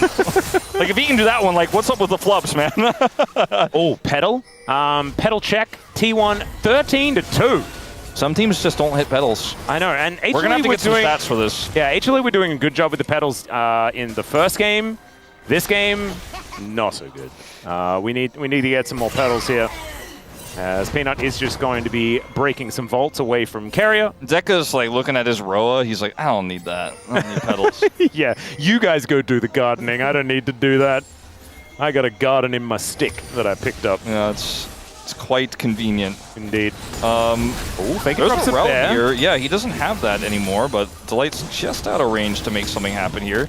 And Zeka's just out of half of his health, but I don't think he really minds too much. There's no objectives up to fight for right now.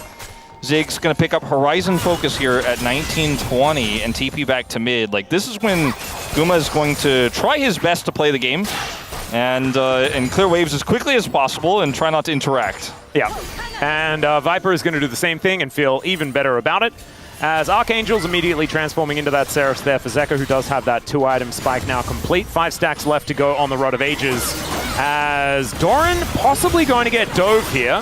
Zeus goes for a little bit of a trade, And one warning I do have is that it's Mountain Soul. Yes. If HLE get control of this game and start stacking Drakes, Yes. grasp Ambessa with Mountain Soul, Wolf. Also, Seraph's Rise with Mountain Yeah. Soul. I don't like that. That doesn't make me feel very good. That sounds like no counterplay. Zeus gets so many shields, right? He does. And so like you get so many free resistances from stacking up 4 mountains, and then you get another shield. Yes. Goodness it's me, pretty that's crazy. not very balanced. Zeka might get a Zonia's later, you know? Yeah. Watch out. He might get a... no, he's not going to build. Well, he's got strong feet because the first turret does Yes. go down towards that bottom side It took of a the while, map. but we got there. 3,000 gold is the lead here for HLE. Sort of just, I mean, obviously first turret blood going to be a big deal, but it was sitting at 1.5k for the majority. Just slowly but surely holding on to this game is HLE, but T1, they do have a lot of tools, right? If they pull the trigger all at the same time, like the burst damage is kind of obscene. Yeah, I mean, look, T1 are still in this game in a big way because they have such great collapse, right? They can stop side laners really well. They have a 3-grub Gwen. Like, all they have to do is win one team fight, and then Doran just exists, like, for example, in the bottom lane right now, and 2 turrets disappear, and then the gold lead disappears, and it's like, it's just one fight. That's all it takes for T1 to get right back into this. The problem is, Hanwha have so many great tools to stop that from happening, and they have great clear with the Ziggs. They have so much easy follow-up, and they also have great, single target CC and brawling power in this composition. We're going to see Zeka TP topside as this fight for Otacon Vision continues, and Faker is the target here. Yeah, Vault Breaker comes in. There's the cease and desist. Mega Inferno Bomb and the public execution, and the Annie's just dead. But the rest of the cavalry will turn up. Peanut in a bit of trouble, but he makes it out alive. Zeus will see whether he's going to be so lucky, and yes, he is. He's stacked up some grasp, and he's just healthy enough. Still, that's a bunch of flashes now on cooldown.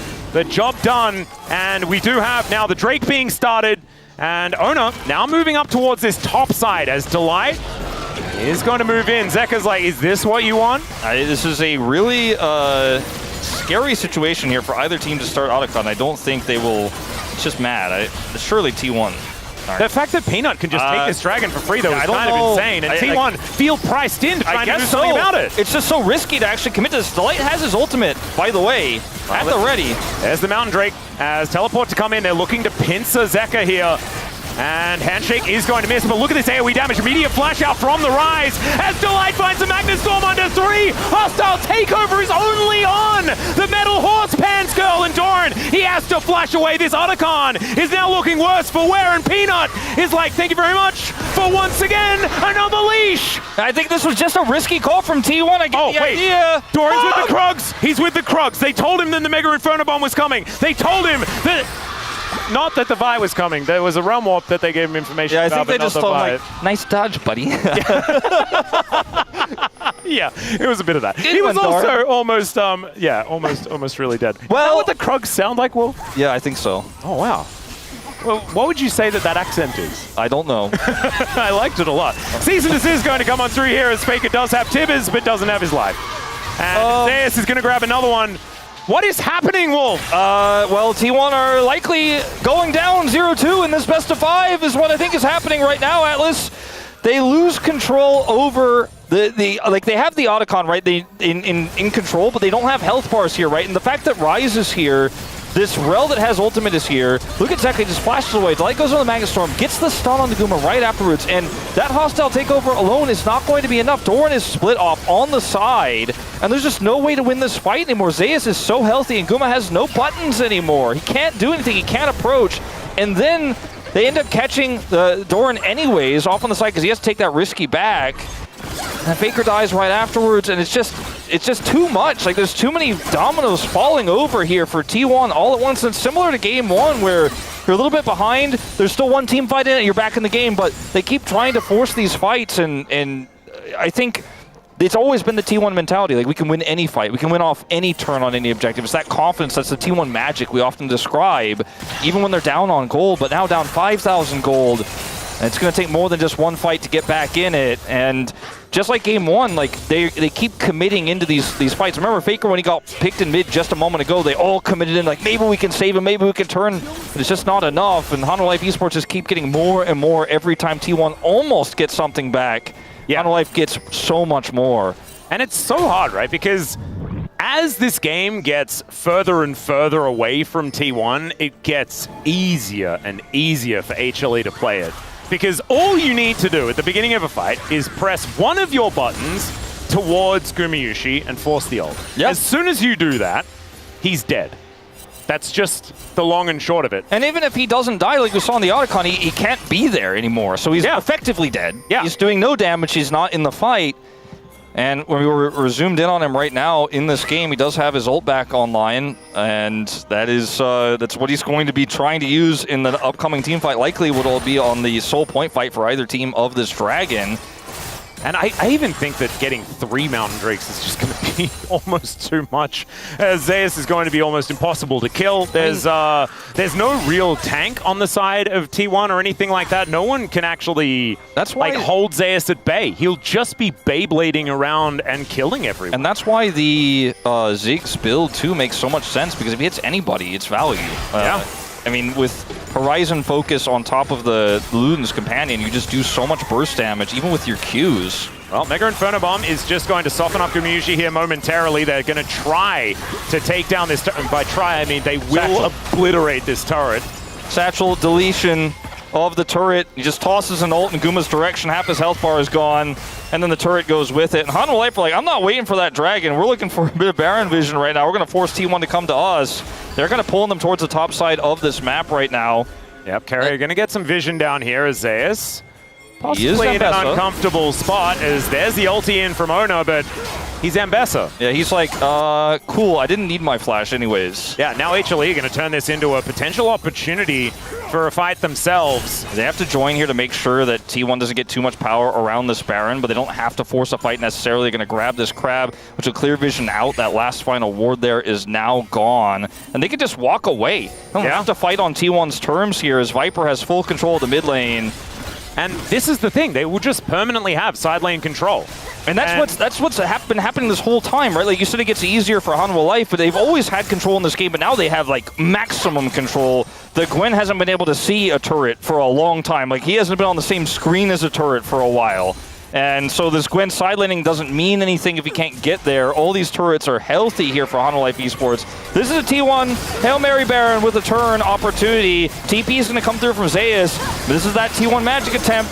Vina has flash here, and he is by. Faker is going to spot him, but unable to actually lock Peanut down or anything like that. Can he actually get into the pit? Will he be able to get the smite? The answer is no. Ona locks that one down. Hostile takeover is gigantic as well, but it's the Pantheon going down, and there goes Gumayusi. Zeus wondering which target to go for next. As Zekra and Faker doing battle. The flash forward, and there's the blast cone to get Faker to safety, keeping at least a Baron alive, and I believe 2 more are going to survive as well. T1 with that Hail Mary are going to get rewarded for it. Okay, it's a big win here for T1. It's not enough to put them back into this game fully, but it's enough to buy them a ton of space. And now the Gwen with a little bit of power here in this side might be able to actually put some work onto that turret, as Peanut wants to look for the steal here, but it's actually unfortunately a bit too early, looking with Viper to try to burst it down. Guma avoids Zeus' ultimate, but then goes straight in here. Because he has bailout, he knows he can get that second life, but he's just deleted instantly. I think if they slow play this a little bit more with Guma, T1 could have gotten even more. As here's the collapse onto that side laning Gwen. Level 16 here for Zeus, gets himself into the circle. Zekka's moving over, Viper's here as well. Carrier, not going to be enough support, but they do not overextend for it. Understanding Grand Starfall is a thing. That would be difficult for them to deal with. Faker will be able to take this outer turret in the mid lane. Second turret of the game here for T1. A lot of standing gold. Lot of standing gold. Gold lead is shrinking turret by turret here.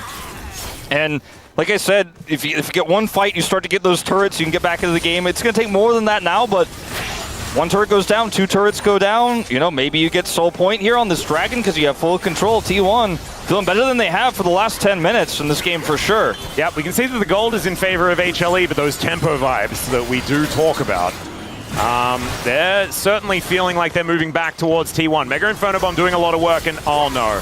The Ziggs now getting an opportunity to set up, and that means this sort of stuff happens where they all take too much damage. And like right now, Hanwha Life Esports are just going to keep. And what do you do? Yeah, no, you can't walk forward, and Guma still has his ultimate, but he has to be so careful about how he uses it because there's a Vi, there's an Ambessa, there's so many threats. There's no Ziggs bomb here. At least you've got that. Howie. And like they just say, T1, if you're going to hang on this Dragon, we'll just push mid.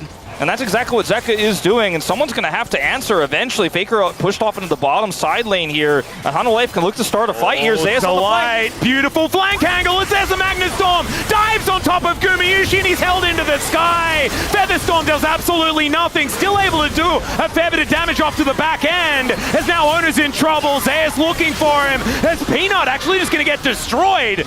Owner finding a lot more value than I was expecting in that moment, but unable to get the dragon, and that will be secured here by HLE. And Kuma, Peanut would have liked that GA in that last fight. Kuma's just chain CC'd. He barely gets to Featherstorm.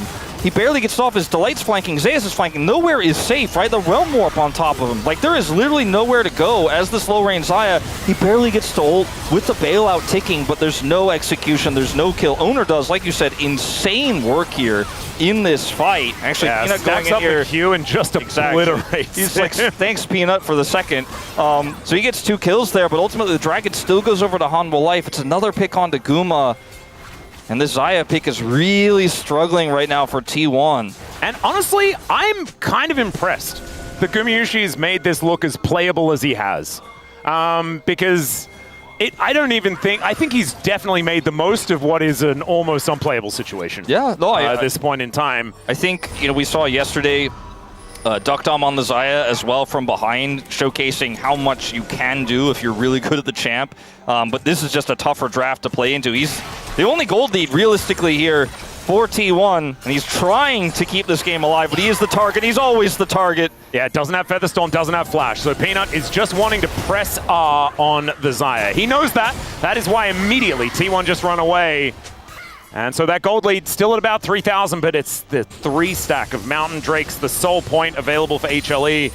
And they already had so much map control, and Soul Point, I mean, Chronicle waffles about this all the time, right? It's almost as powerful as Soul with the amount of control you get for it. It's what you use Soul for. It's the same idea with Otacon. Not all of our teams can fully realize that value, but when you have control over Otacon, it's more powerful than the Otacon buff itself because they have to come to you and fight it. Otherwise, you're going to get it and you're going to get all that value, and then you could just win a fight and then also get Otacon, which is why it's more valuable. If you just get Otacon, then you have Otacon, but they don't want that to happen. It's the same sort of thing with Baron. This is how objectives are used, but Hanwha Life Esports have so much control over the map and the Soul Point, so T1 have to move really uncomfortably towards it to contest. Like, even trying to clear vision like what Doran is doing right now, he's just walking a tightrope. If he gets engaged on there and dies, it's a disaster for T1, but he has to do it. He has to go and clear any vision he can around the map. Otherwise, they just cannot even be inside lanes. So this level 16 Gwyn cannot even farm unless there's a little bit of vision, a little bit of clear. And he's not that far behind or anything like really that. Not. We just haven't really seen them be able to do anything because it has to be so committal on T1's side. And if HLE are set up around an objective, they have the guy on your screen just before, the little Ziggs. He just throws things at him. Yeah, look at Doran right now. He's like, well, I'll just wait for this mini wave because I know I can't be anywhere near where it is right now. I'm just going to let it come through, which allows allows Hanwha to take free backs right now, to keep that vision on the top side and then rotate bottom side and kind of rinse and repeat and maintain control. And if anyone shows near Peanut, Zeus, Viper, they die. I have an analogy for you, okay? Yeah. This is one that you will get. Basically, think that you're playing Slappers Only mode in GoldenEye. Yes. Okay? But one guy has a grenade launcher. Yeah. That's what you're playing. Yeah. That's exactly what's happening right now. That's the game. And also the guy with the slapper can only see half the screen. Yeah. And the grenade launcher guy, he has X-ray vision and can see everything. Yeah. He can screen cheat, and you can't. And on your screen, you can't see anything. Oh, no. That's kind of what it feels like as the setup does come through. If T1 managed to, get everything all together and just delete Viper before he can do anything, maybe there's an opportunity, but it's going to take a gap in the vision. It's going to take Owner finding a perfect ult, the flash tibbers from Faker, all these sorts of things. That's what's going to need to line up for T1 to make it work, or to catch HLE spread on the map, which is what they did for the Baron. Right now, Hanwha Life Esports they've kind of stagnated a little bit because they don't want to take any unnecessary risks and play into the strengths of T1 and get pinched or overextend. They're basically just waiting for timers. Right now, Baron's up. They have full vision around it. Now they can actually start to look for a real team fight. And look at all the vision they have for it. Like, they did all their due diligence. Did they try to push for, an inhibitor turret or a risky inner? No. Just sit, push waves clear, keep vision control, wait for those timers. Now they can force an awkward trade here for T1, for example, where they can get Mountain Soul or fight for that Baron where T1 have very little vision. HLE have all the cards right now. See what they can do with them. As 3,000 gold at 35 minutes, the gold isn't the problem. It's more about how these comps function against one another. 8 seconds until the Mountain Soul is available, but it's the Baron that's going to be the target as Faker engaging onto Delight. Not necessarily optimal here, as Viper holding onto the ulti. Tibbers is dead. Yeah, I mean, he just cleanses it and walks away, and that's one of your best engage tools gone now as T1. Didn't have to flash. Tibbers will be back relatively soon, but it's still a decent cooldown they won't have access to. As Mega Inferno Bomb is going to get a lot of flashes. There's the Feather Storm down. That's all HLE needed. And they've got still so many buttons to kill him with. Yep. Good luck in this one, Guma. This is going to be tough. He's got his flash at least, but he needs to operate so far away from HLE, and this means HLE could just get on this Baron. Zeka doing such a great job of pushing these mid waves in while T1 run around the look at those, the little purple circles. As, all right, Peanut going to get himself back into the pit. And the zoning is going to continue. He can just put them down perpetually. It is so annoying. It just keeps constantly harassing and zoning as Pantheon goes to the flank. There's the engage, trying to get on top of Viper here as the redemption goes down. Ona taking so much damage, and Delight finding huge CC into that back line. GA going to get procced though, as now Doran going golden. Mega Inferno Bomb up yet again as Doran looking to get himself out of there. Punched in the back of the head by Peanut, but Ona is able to get one back as well. He will finally go down though, and now Viper has all the space in the world. And they've also got this full health rise to deal with as well. Guma, he's going to have a heroic performance here. He has his flash. Carrier is looking so incredibly low as well. They know that they cannot lose this soul as Carrier getting a decent amount of work done, and now Gumayushi taking matters into his... Never mind, he's dead. And that is going to be almost an ace because Faker is there in the mid lane, but unable to actually do anything after teleporting back. And that, ladies and gentlemen, is Mountain Soul. For Mountain Soul. The highest amount of resistance. Okay, so we've got 86 armor and 50 MR for Faker. And let's see what that number is click on as we have Zeka. A look at somebody else. Click on Zeka, who has Zonias in his inventory. Yeah, we should. I mean, that'll be skewed. It will be a little skewed, I think. But well, I still do want to see the number. I don't think T1 fans want to see that number right now, Atlas. We might not click on it, and this is a Baron just going to appear right before the eyes. Ryze has 171 armor and over double the Okay, well, I mean, he also has Mocha. So there's a lot of things, but it's also silly. Let's have a look. It's a heroic attempt here from Owner, and it actually splits up the fight. I think if this is a closer game, this might have worked out, because Carrier's follow-up is phenomenal, and then they can actually collapse on the Zeus and get his GA. This is the best fight Guma could have ever hoped for. While all the other threats are pushed away by that engage from the Pantheon, who has GA, who's buying an insane amount of space. Like, I think this is the best fight T1 could have ever hoped for, but they're just so far behind, so massive behind. Viper's flash up with a fat wall as well to survive. Chef's kiss, because he lives and now they can't do this. And this is an awkward, bizarre moment between Guma and Carrier, where Carrier drops redemption here and is looking for something on the dragon, but Guma opts out, then suddenly opts in at the last possible moment there and just simply dies and loses his flash. So a bit of disjointed there at the end, but I think there really wasn't a great play no matter what, whichever way you look at that for T1, but they end up losing Mountain Soul, and now Baron is up for Honor Life Esports, 5,000 gold ahead. Ziggs here, near full build. This is just looking like a disaster. I don't know if you can ever recover from this. It's going to be very, very difficult. Yeah, for Mountain Soul, Baron, all these sorts of things are a little bit rough. As Peanut is going to get spotted on the flank. That is going to be good news there for T1, who might be able to defend this. And they do have decent, counter siege. The amount of, getting to a turret, quite difficult here for HLE. The late tier tech here from Viper is pretty cute as well on this. Yeah, it's kind of wacky. Has got it decently stacked, but that is going to be the turret taken down eventually. I mean, I don't even think he used his satchel there. This next turret is going to die even faster if he does employ that, as they're just going to use these minions, deny flanks here from Doran and Owner. But they're really playing this one carefully, right? Making sure that they don't overstep. As the bouncing bomb comes down, Carrier loses half of his health bar. If you just use your range and wave clear, the minions will do the work, and you don't give T1 that in to a fight.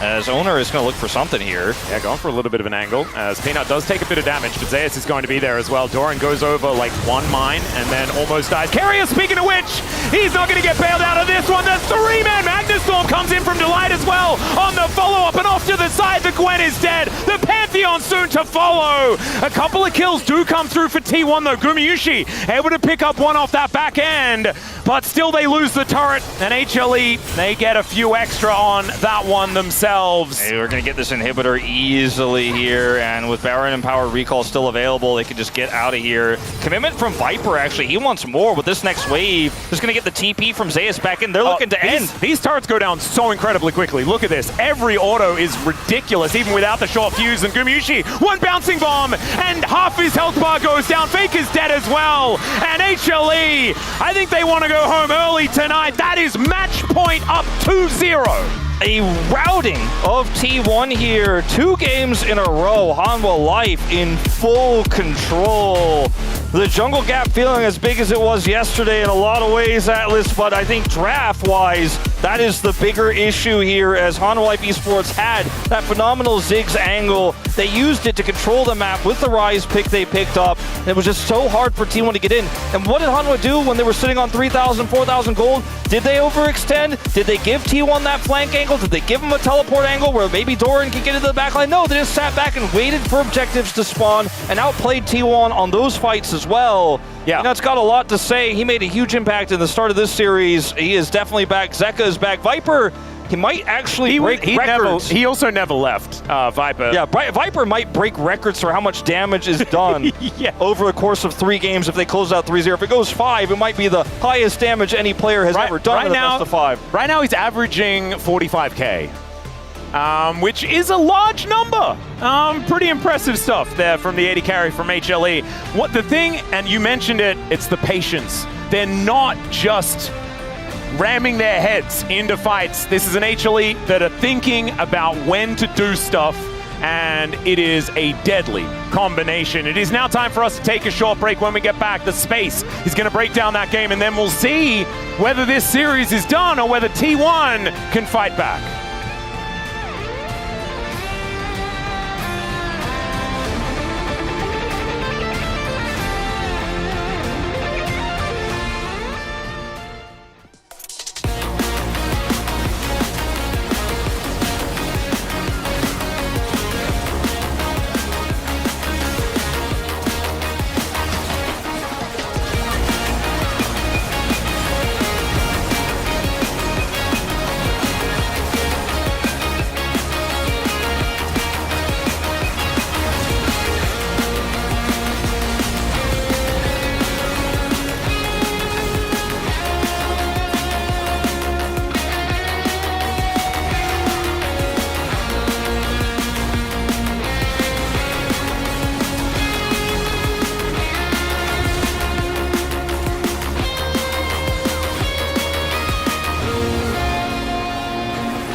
침착하게 하자. 아, 이제 피 관리만 해. 아, 나 피 관리만 할게. 너 레드라서 피 무조건 되거든. 나 괜찮거든. 가야 노공이야. 천천히 해. 라인만 해. 애니 노플 확실하지? 애니 노플 용대 썼대. 나 펠로 노플일 것 같아. 가야 공은. 네, 이번. 가야 노공. 가야 노공. 아, 나 애니랑 그냥 한번 들려갈게. 픽스가 타워 치면 깨져. 빡세게 해줄래? 그냥 빡세게 해줄래? 빡세게 해줘, 빡세게 해줘. 애니. 타워. 레타 10초. 잘 잡았어. 타워. 나이스. 잡아. 아, 네. 바로. When they speak of Viscero, unbroken, undefeated, of a warrior who repaid mercy with allegiance.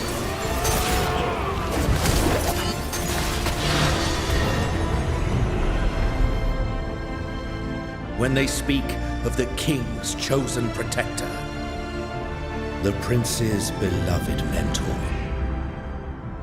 Demacia's honored seneschal.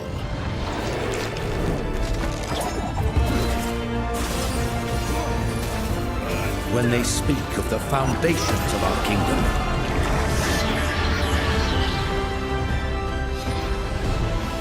of what makes a true Demacian.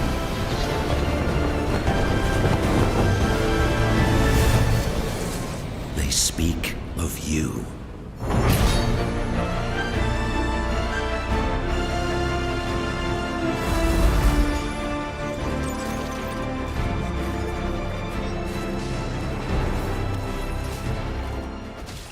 It then went back to kind of how you construct doing the vote, which is what I was going to chime in on earlier when Mr. Musin was on the stand. But I will wait for my turn.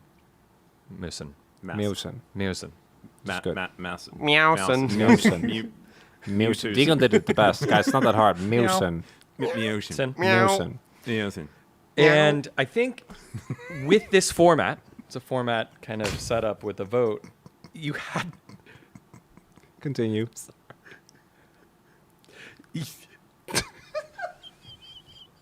I can do this. Dan kills me. I can't. I don't know why. Okay, sorry. I apologize. Yeah. You had to look at the competition that they were playing against. And obviously, Gideon did so well that we gave him a nickname in rounds 1 and 2.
Hello and welcome back. We're here at the space for the Woori Bank 2025 LCK playoffs, and currently Humalife Esports is leading 2-0 over T1, and both games haven't been that close. HLE looking like the much stronger team tonight, and T1 not really in form. Guys, what were your thoughts initially here on this game too? I mean, it's looking rough for T1. I mean, this win is going to send one team to Worlds, one team to that last chance elimination bracket. And right now, T1 need a reverse sweep to get back from here, so very tense. Yeah, I think some kind of draft gap today between these two teams. I feel like HLE's draft is like so easier to play around because like it's good late, it's a good in the mid game as well. Like I think T1 now kind of struggling to find out what picks are actually good for their team right now.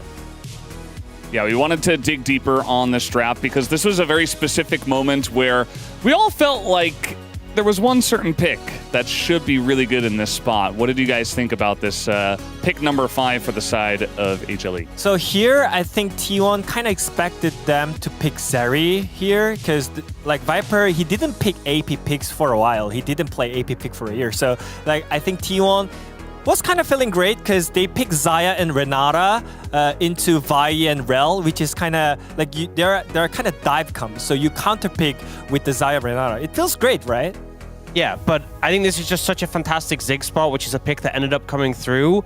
Into Xayah specifically, Ziggs is so fantastic because she's short range, because she's, you know, struggling to approach and get in range. But then the Renata comes through as well, and there's so many times where, you know, you end up bailing out a target who gets exploded by Ziggs, and there's no one around for you actually to hit to get a reset. The Pantheon and the Annie, normally a big threat for carries with that stun potential, are going to struggle to get in range of the Ziggs, and we saw that happen. And also, you know, Ziggs really needs setup to land his ult. And on this team comp, every single other champion has easy CC to land. I guess Ambessa's the only one who's a little bit tricky to land that public execution, but everyone else is like point and click CC. So it's just such an easy Ziggs game. You have great champs you're playing into, and you know, it was just clean sailing. And I think T1 really got caught off guard by this Ziggs pick in this game. I just feel like it was such a great bait from HLE. If you are on the T1 side, you would definitely go for a Xayah and Renata 100%, right? Yeah, you see Vi, you see Ambessa, like it's just such a free game, but like I think that was just such a great plan from HLE. And the thing is, if they didn't have the Renata and they had more engaged threat, you know, maybe something like a Leona, there's more potential to get on top of the Ziggs, to be that threat, to try and find angles onto him.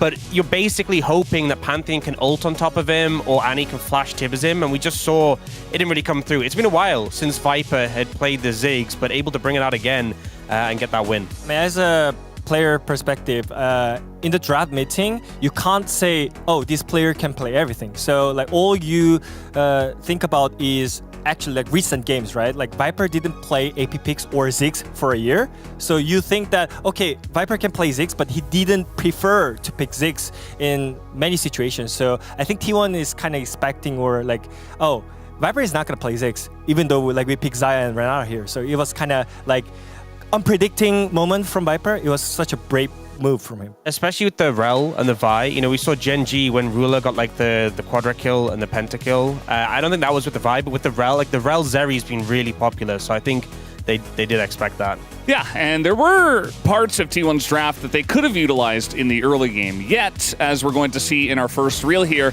they fell pretty far behind as Guma kind of just disappeared on that top play as he got ganked, and same happened to Faker here in the mid lane. Yeah, Annie Pantheon, really strong. 2 high prio picks in the meta for just their easiness to set up plays. But it was HLE who were leading the charge in these early plays, able to find the advantageous play here in the mid lane, and when T1 try their counter punch, it's unsuccessful. And then again, you know, Peanut having a great series and having the advantage over Ona, catching him out here with the help of Zeka. And it's been Zeka and Peanut who've been struggling the most on this HLE lineup, and they have come alive in this series today. Delight on the top as well. Like he was first on the mid play as well. I think Delight is definitely playing better than Keria today here. Yeah, he absolutely is. And later on, we got a good example of what Ziggs can do into this composition, just absolutely shredding them down from the get-go. Yeah, and so here, Ona goes in for the ult on a Ziggs, and he has to try and close the distance. But what ends up happening is the minefield's down, Viper flashes away, and there's no way to really reapproach and get onto him. You lose so much HP. Viper's still able to do all that damage from a distance despite being low health, because unlike a shorter range carry, an AD carry, you don't have to be in auto range to get your damage off. So he's just still pumping out so much damage. And then it's this reapproach on the Dragon. And again, it's very difficult. Guma's full HP, but he's struggling to move up in this situation. Yeah, you have no flash. What can you do as a standing AD carry? Like basically you auto attack to the death, but you can't really auto attack because Ziggs is throwing bombs here. Like you can't really do anything in this situation. So like even though they trade for like 2 for 2 here, I think that was just great play by Viper here. Like just in general, it was kind of free game for Zeus. Yeah, Viper's been the main character rather all day long, and he has been the carry for the team for both of these games. And everybody had like a 3-2. There was like 1-3-1 from Prince, I think, expecting actually T1 to take the victory, but now it's actually HLE.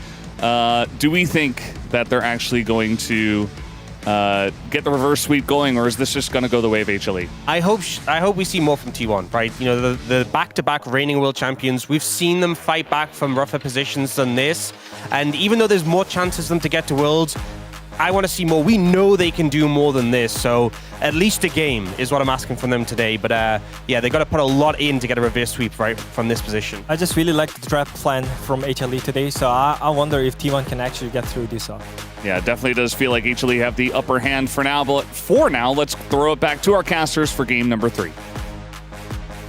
Thank you very much, gentlemen, for that breakdown of game number 2. And this fan wanting the 3-2. And Silver Scrapes is something that we got yesterday. Right now, it's looking difficult for T1 to grab that one. It's going to have to be big changes in draft and the performances of the mid and jungle. I think that's going to have to get over the line. I think Doran's had overall a fine series. I think Guma has, you know, unfortunately been left with quite difficult cards to play and hasn't played them perfectly either, but it starts with the draft, right? And this would be an upset, I would say, because of analyst predictions, but also kind of not, because we didn't know what the form of Hanwha was going to look like, and no one could have predicted this team was going to show up in this big of a way today, as well as have just completely strong drafting. I mean, it's not like they're a bad drafting team. T1 has had some weaker drafts in best of fives this year, but this is Hanwha Life really just kind of running circles around them. So that needs to be, I think, step one. But the deeper you go in Fearless, the harder the drafting becomes. Yeah, and this is your last blue side game. We said it at the beginning of the day, right? Like, I believe that HLE are a team that thrives as the picks get further and further choked, as you get deeper and deeper into a Fearless draft like this. So much of what makes HLE good or bad is just their form on the day. It barely matters the champions that they're playing. It's whether they can actually use them in coordination with one another. And right now, it looks like Dandy was right. You know, they did get their sleep. They certainly did. Up on the right side of the bed this morning. And Rumble and Talia both banned once again. These bans are exactly the same until now, as the Yone will be the first change instead of Yunara. Not a real shocker. Because it is one of Zeka's best picks. My goodness. All right, with Wukong banned and Yunara up there, I think they have a plan. Like, they're baiting this. They have to be. It's a bait, and we'll see if T1 bite the hook as... I mean, it's such a strong pick. You have to take it or they'll get it, by the way. So, clearly Hanwha Life have an answer prepared, and I am very interested to see what that is going to be, because it's not Trundle. You know what I mean?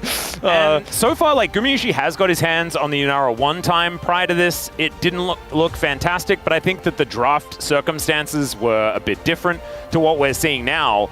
But what is going to be the answer? Because this is game 3. There's, you know, a lot of champions, 20 champions that have been Fearless banned, as well as the 6 that we have on top of that. The Xin Zhao, not necessarily an anti-Yunara pick here. No, not yet.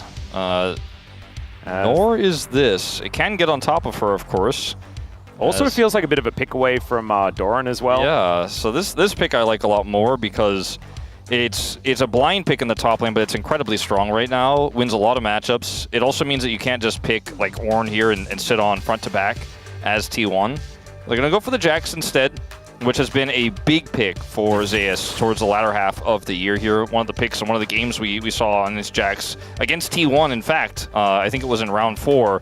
May have been round 5, one of their last matchups where he made such an impact. He didn't win the game, but it was like, wow, Zeus is really back in form. That was the moment we trusted that he was back. And the rest of his teammates seem to be back in form as well. So it's going to be a Rakan here for a little bit of lane sustain, decent engage, and peel. This is a lot of power for T1 already, as this one does get locked in. We'll see what's going to augment the bottom lane. I imagine Faker probably going to just pick something away for himself. You could take a Victor here, theoretically. You can get a priority jungle as well if you don't want Owner's Pool to be pinched any further. The question is, what is that pick going to be? Yeah, it's a good point because right now we're at the A to B tier, which is a lot of different champions. So maybe they just decide to take the next rung of mid lane or something like that instead as counterpick for Doran. So into the Jax. I mean, anyone who voted for Doran for MVP that one finals, where he did play the Gragas into the Jax and top lane into this player in particular, might remember how good he is on this pick. So you're saying Chronicler doesn't remember? Any PACE voters might not remember it. Yeah. But anyway, I digress. It's a bit of an inside joke here at the LCK is Alistar will be pushed up here in Prio, but we don't know what Viper's pick is going to be just yet. There's a lot of potential picks he could lock in. We saw the Smolder pulled out yesterday into this Yunara, and I don't think this draft really allows for that here for Hanwha Life Esports, especially with the Alistar pick that they did go for. Yeah, maybe a lot of mystery here so far. The Smolder situation does kind of make me curious because Ruler has obviously been, playing that in scrims or maybe playing against it in scrims, and maybe they've been scrimming HLE. You never really know, as Victor is going to be banned away. You called that one out earlier. I think it's very strong in this draft, especially now they have the Gragas. And Yunara is about as consistent of 80 damage as you're ever going to need, even with the Gragas top. So I think that's a wise choice here. It's also one of Faker's most comfortable picks. He's had a less than ideal series, I think, from his from what he'd like to say about it, as Corki will be removed. That's another strong pick into the Yunara for lane dominance. The Lucian is gone. Kalista Alistar kind of used to be a thing. I don't think that's really what Hanwha Life Esports are looking for here. And it starts to feel like maybe we could even potentially see something like a Varus in this draft. Just try to poke the Yunara out early. Yeah, maybe getting something that can have a bit of early agency could be an answer, but it is otherwise difficult. I don't see the angle for leaving Yunara up for Hanwha yet. Like, I'm still waiting, because I think they have something. We're about to find out what they think is a great answer here. I can't predict it at the moment. And they don't have that reliable of lockdown, right? Like, exactly. There's quite a few things that the Yunara can just get out of the way of and kind of be okay. A flanking Jax is always difficult to deal with, but it's not impossible. I mean, Twisted Fate would be another way to lock her down, I suppose. This is it. This is the moment we find out what Viper and Zeka are playing here. I expect this is going to be a Viper pick, and then we're going to get a counter pick for Zeka in the mid lane. That's what I'm assuming. Exactly. So is it Varus? Is it something, another weird Viper pick, another hidden one? This is kind of crazy, because I thought about this, and I'm like, he's not going to blind it. That would be insane. But instead, they protect their Alistar pick by taking away the Silas. Yes, that's right. And that's exactly what he's thinking with this one. I've been a big anti-Cassiopeia caster this whole second half of the year, but I think it actually goes really hard in this draft because it sets up well for the Yunara and can do very well into the Silas. Obviously, he was a melee champion. A lot of power on this. Faker has a lot of agency on it. And this into Xin Zhao, I have more questions about. I have more questions about this one. Well, I'm also... And it's just going to be the Smolder. Yep, the Smolder that you were expecting. Felt a little bit telegraphed here, but it's going to be the Little Dragon that will be trying to scale alongside the Yunara in this game. This feels like, to me, a huge vote of lack of confidence in Gumayusi that they gave this up. They think they can play the Alistar Smolder lane into this. Rakan is available. And they're just going to say, no, Zeka will carry later. He's got some good ults to steal. We've got a Xin Zhao Jax top side of the map. Got enough robust ways to get through this game. All we need is one dragon. We get to the late game Smolder scales. And it's just crazy the amount of power that you can have in this late game for Hanwha Life. But I have to say, like, if you take the nameplates off, if you take away T1's current form in this series, I like their draft way better. There's not a lot of great ways to kill Yunara. We know what Guma could do on scaling 80 carry picks. This T1 fan is trusted in the reverse sweep. Yep.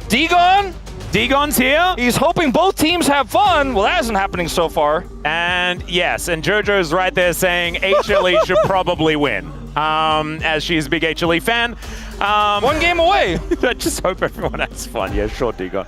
Okay, let's see how this one is going to go, because I think the most fun that these teams could have is 5 games worth of fun, right? Yeah. Because every game is a blessing, and let us hope that we are blessed with more games. Let's get on to the rift for game 3. 소환사의 협곡에 오신 것을 환영합니다.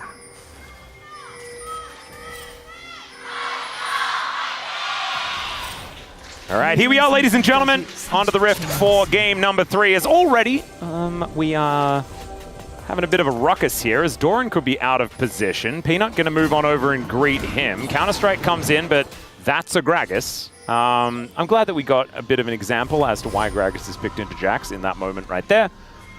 Good example, yes. Yes, we'll see whether that one does continue. Not really too much to come out of this, just a little bit of friendly slapping each other around. I believe when Ruler played the Smolder yesterday, he played Press the Attack, and it is the safer Fleet Footwork variant for Viper this time around, which is much more common, much more standard. But maybe he's playing top lane. Yeah, Viper's in the top lane. So lane swaps are only detected by multiple members. If you just go it alone. I mean, Jax is an AD champion that can carry. So...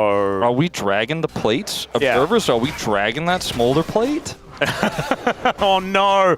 Oh god! And actually, it's By the Viper. way, He's the king of the awesome dude meta. So when you have Fleet Footwork in this matchup and you're just chilling, you're just stacking like a madman, and then you surprise T1 down here.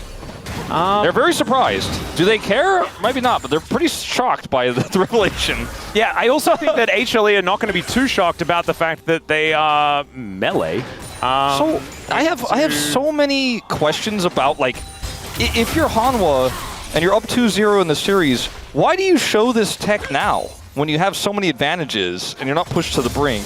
I mean, maybe they're like, oh man, this series is easy. I guess we'll just test it now. But maybe it's not even tech. Maybe they're just like, oh no, this would be fun. Let's just do it this way. I guess maybe, yeah. It's not going to be a fun time for Doran, but it's also not going to be a fun time for Zeus in this bottom lane, nor will it be for this Alistair at level 1 who took Exhaust to try to mitigate the pressure here on the Unsealed. Yeah. He's actually even going to make a pass at the mid lane. Delight the old level 1 Alistair gank. Exhaust. As he gets the exhaust off, Zeka not going to quite find the chains. And I'm not going to quite find his name either. This feels really practiced for Hanwha Life. Like the early game, they've got this plan. They put the exhaust on the cow. They say, Zeus, you've got Counter-Strike. You'll be fine. Just hang out under turret. Viper's going to win top side here. And to Doran's Grog, as I mentioned earlier, he's really good at this pick, especially into the Jax. He's not playing against Jax, though, in this early game. And it's free stacking as well for the Smolder, right? He's because just he's melee. Like, he has to walk up. Exactly. That's kind of crazy. It's also Zeus who, because he is Jax and can Counter-Strike, it's hard to kill him. It's hard to put big pressure on him. It's not going to farm that much, but neither is Doran. So kind of an equivalent exchange here of this. It's a Neo lane swapping. We brought it back. Hanwha Life Esports didn't expect this to be the team who had the strategy of the read on this. I would have expected this from a team like T1, for example, or maybe even like T+, but Hanwha Life wants to bring out this tech here. Top lane, Viper Smolder, as if doing a bajillion damage in games 1 and 2 wasn't enough. He's ready to do it again in game 3 with a free lane. Yep, Zeka going to be able to chain up that minion, but does a lot of Twin Fang damage as Carrier looks for the angle but doesn't get it. And Faker is going to be overextended. Zeka takes a fair bit of damage, but dashes away.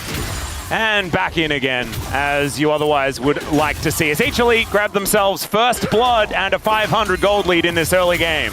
When you're on match point in a series, again, I don't know if I still, like if we're thinking about just what this means for playoffs, BO5s, going into Worlds, like I don't know if I agree with the idea to show this, but if you're T1 and you're really like, oh my god, you know, I've got a plan here, this is one of our best drafts in the series, I think it's definitely the best draft they've had in the series, right? And then suddenly you're like, I've never seen anything like this, like what are they doing, what's the plan? It's a double Alistair gank on Faker in the mid lane now. At level 1! At level 1, and then he gets the follow-up gank, and you know, Peanut is there, you're like, well, I'm not even playing the draft I was designed to play. Like, I'm not even playing the game I was promised with this draft, and so it's good in that sense. It's definitely getting into T1's heads a little bit here. It's a 400 gold lead early, but the lanes have swapped back, and now it is going to be a 2v2. The Vipers nearly hit that first breaking point of 25. Yep, 21 stacks at the moment. As we're going to check out this gank once again. Good bait from Zeka. Faker walks way too forward because he knows Carry is here. Unfortunately, Delight is also here. Yeah, Pole Flash going to be able to lock him down and not able to get enough DPS onto Zeka there. Make that one work out. As T1 back into the lane that they kind of wanted. And this is going to feel a little bit better. Still, HLE with a slight advantage. But I think now that everything's kind of neutralized, we don't have River Cow anymore. It's just a 2v2 here towards his top side of the map, and we've got the Jax versus the Gragas. That should be how T1 find themselves in a much better position. Yeah, and now that Viper has 25 plus stacks, he can farm a lot easier in this 2v2. He's not going to be winning the lane by any means, but he got the free stacks off of Doran, was able to charge up off the Gragas, and now is going to be feeling much better than he was initially in the first parts of the 2v2 into this Yunara. And the Jax is now just landing into a Gragas, as was the original plan. T1 do have a lot of control over Dragon, however, on the bottom side of the map. Yep. It looks like they're just going to take that one away for free here. First Dragon percentage for T1 has been at 100 so far this series. So it doesn't necessarily tell us the outcome of this game, but is never a bad thing. As Delight Hex flashing to get himself into a different brush. A little bit cute. Yeah, a little bit of a scary moment here with Peanut lurking. Missed cannon. That's unfortunate also. Gumayushi missed a Slurkle though, so even. We have not seen the Kiana pick work in the LCK, by the way, where it has been working incredibly well in the LPL. And it's been tried in other regions, of course, with somewhat mixed results. I think part of the reason why Kiana is back in the meta is because Profane Hydra's cost went down massively with Axiomark, so you're basically minus 600 gold on getting those 2 items like you would have, or what you would have been previously before those buffs to the gold cost. So maybe if they brawl a lot, he hard farms, like he's already up 12 CS in the jungle, he's hard farming the jungle right now, and they keep brawling. We can have basically a Zeri moment on Yunara where they keep fighting before the Smolder is online, and this composition starts to steamroll. That's like the game plan here for T1. They got through the wonkiness early, maybe Faker didn't, but it's not a big deficit. In fact, they're dead even in gold right now with the massive lead that Guma has in the bottom lane. So I still think this draft for T1 is scholastically better. I like the idea from Hanwha in the early game, they played it well, but they need to do more than just some tricky lane swapping in this one. Yeah. Zeus is going to be able to get the better of Doran in this trade, as was able to hold on to the counter-strike, as, oh no, the Karsk is now on cooldown. Doran, bit of a misplay there, still going to hold on to his life, but not going to win out on that trade, and Zeus gets full control of this wave. And it was pushing a little bit too. So many minions are going to go to the nether, or we'll just leave and Doran will get them for free, so never mind. Yeah, it's just going to wander back as Zeka on the Miasma now. Miasma very annoying for the Sylas to deal with. Large reason why the Cassiopeia is picked into him at this instance. Yeah, it's a very good angle for the Cassiopeia in this draft. Having a look at the Sylas angle, though, as far as the ults that he has available, there are things like the Supreme Display of Talent that he can steal away. And that will be... like seeing those two ultimates come out on both sides in a team fight could make my brain explode while I'm trying to commentate it. We'll see how that one does go, but also is a very big tool that both these teams can utilize. Looking for a flank here on the Grub fight. Yeah, Peanut doing the same thing as well. As you can see, Zeka moving on in.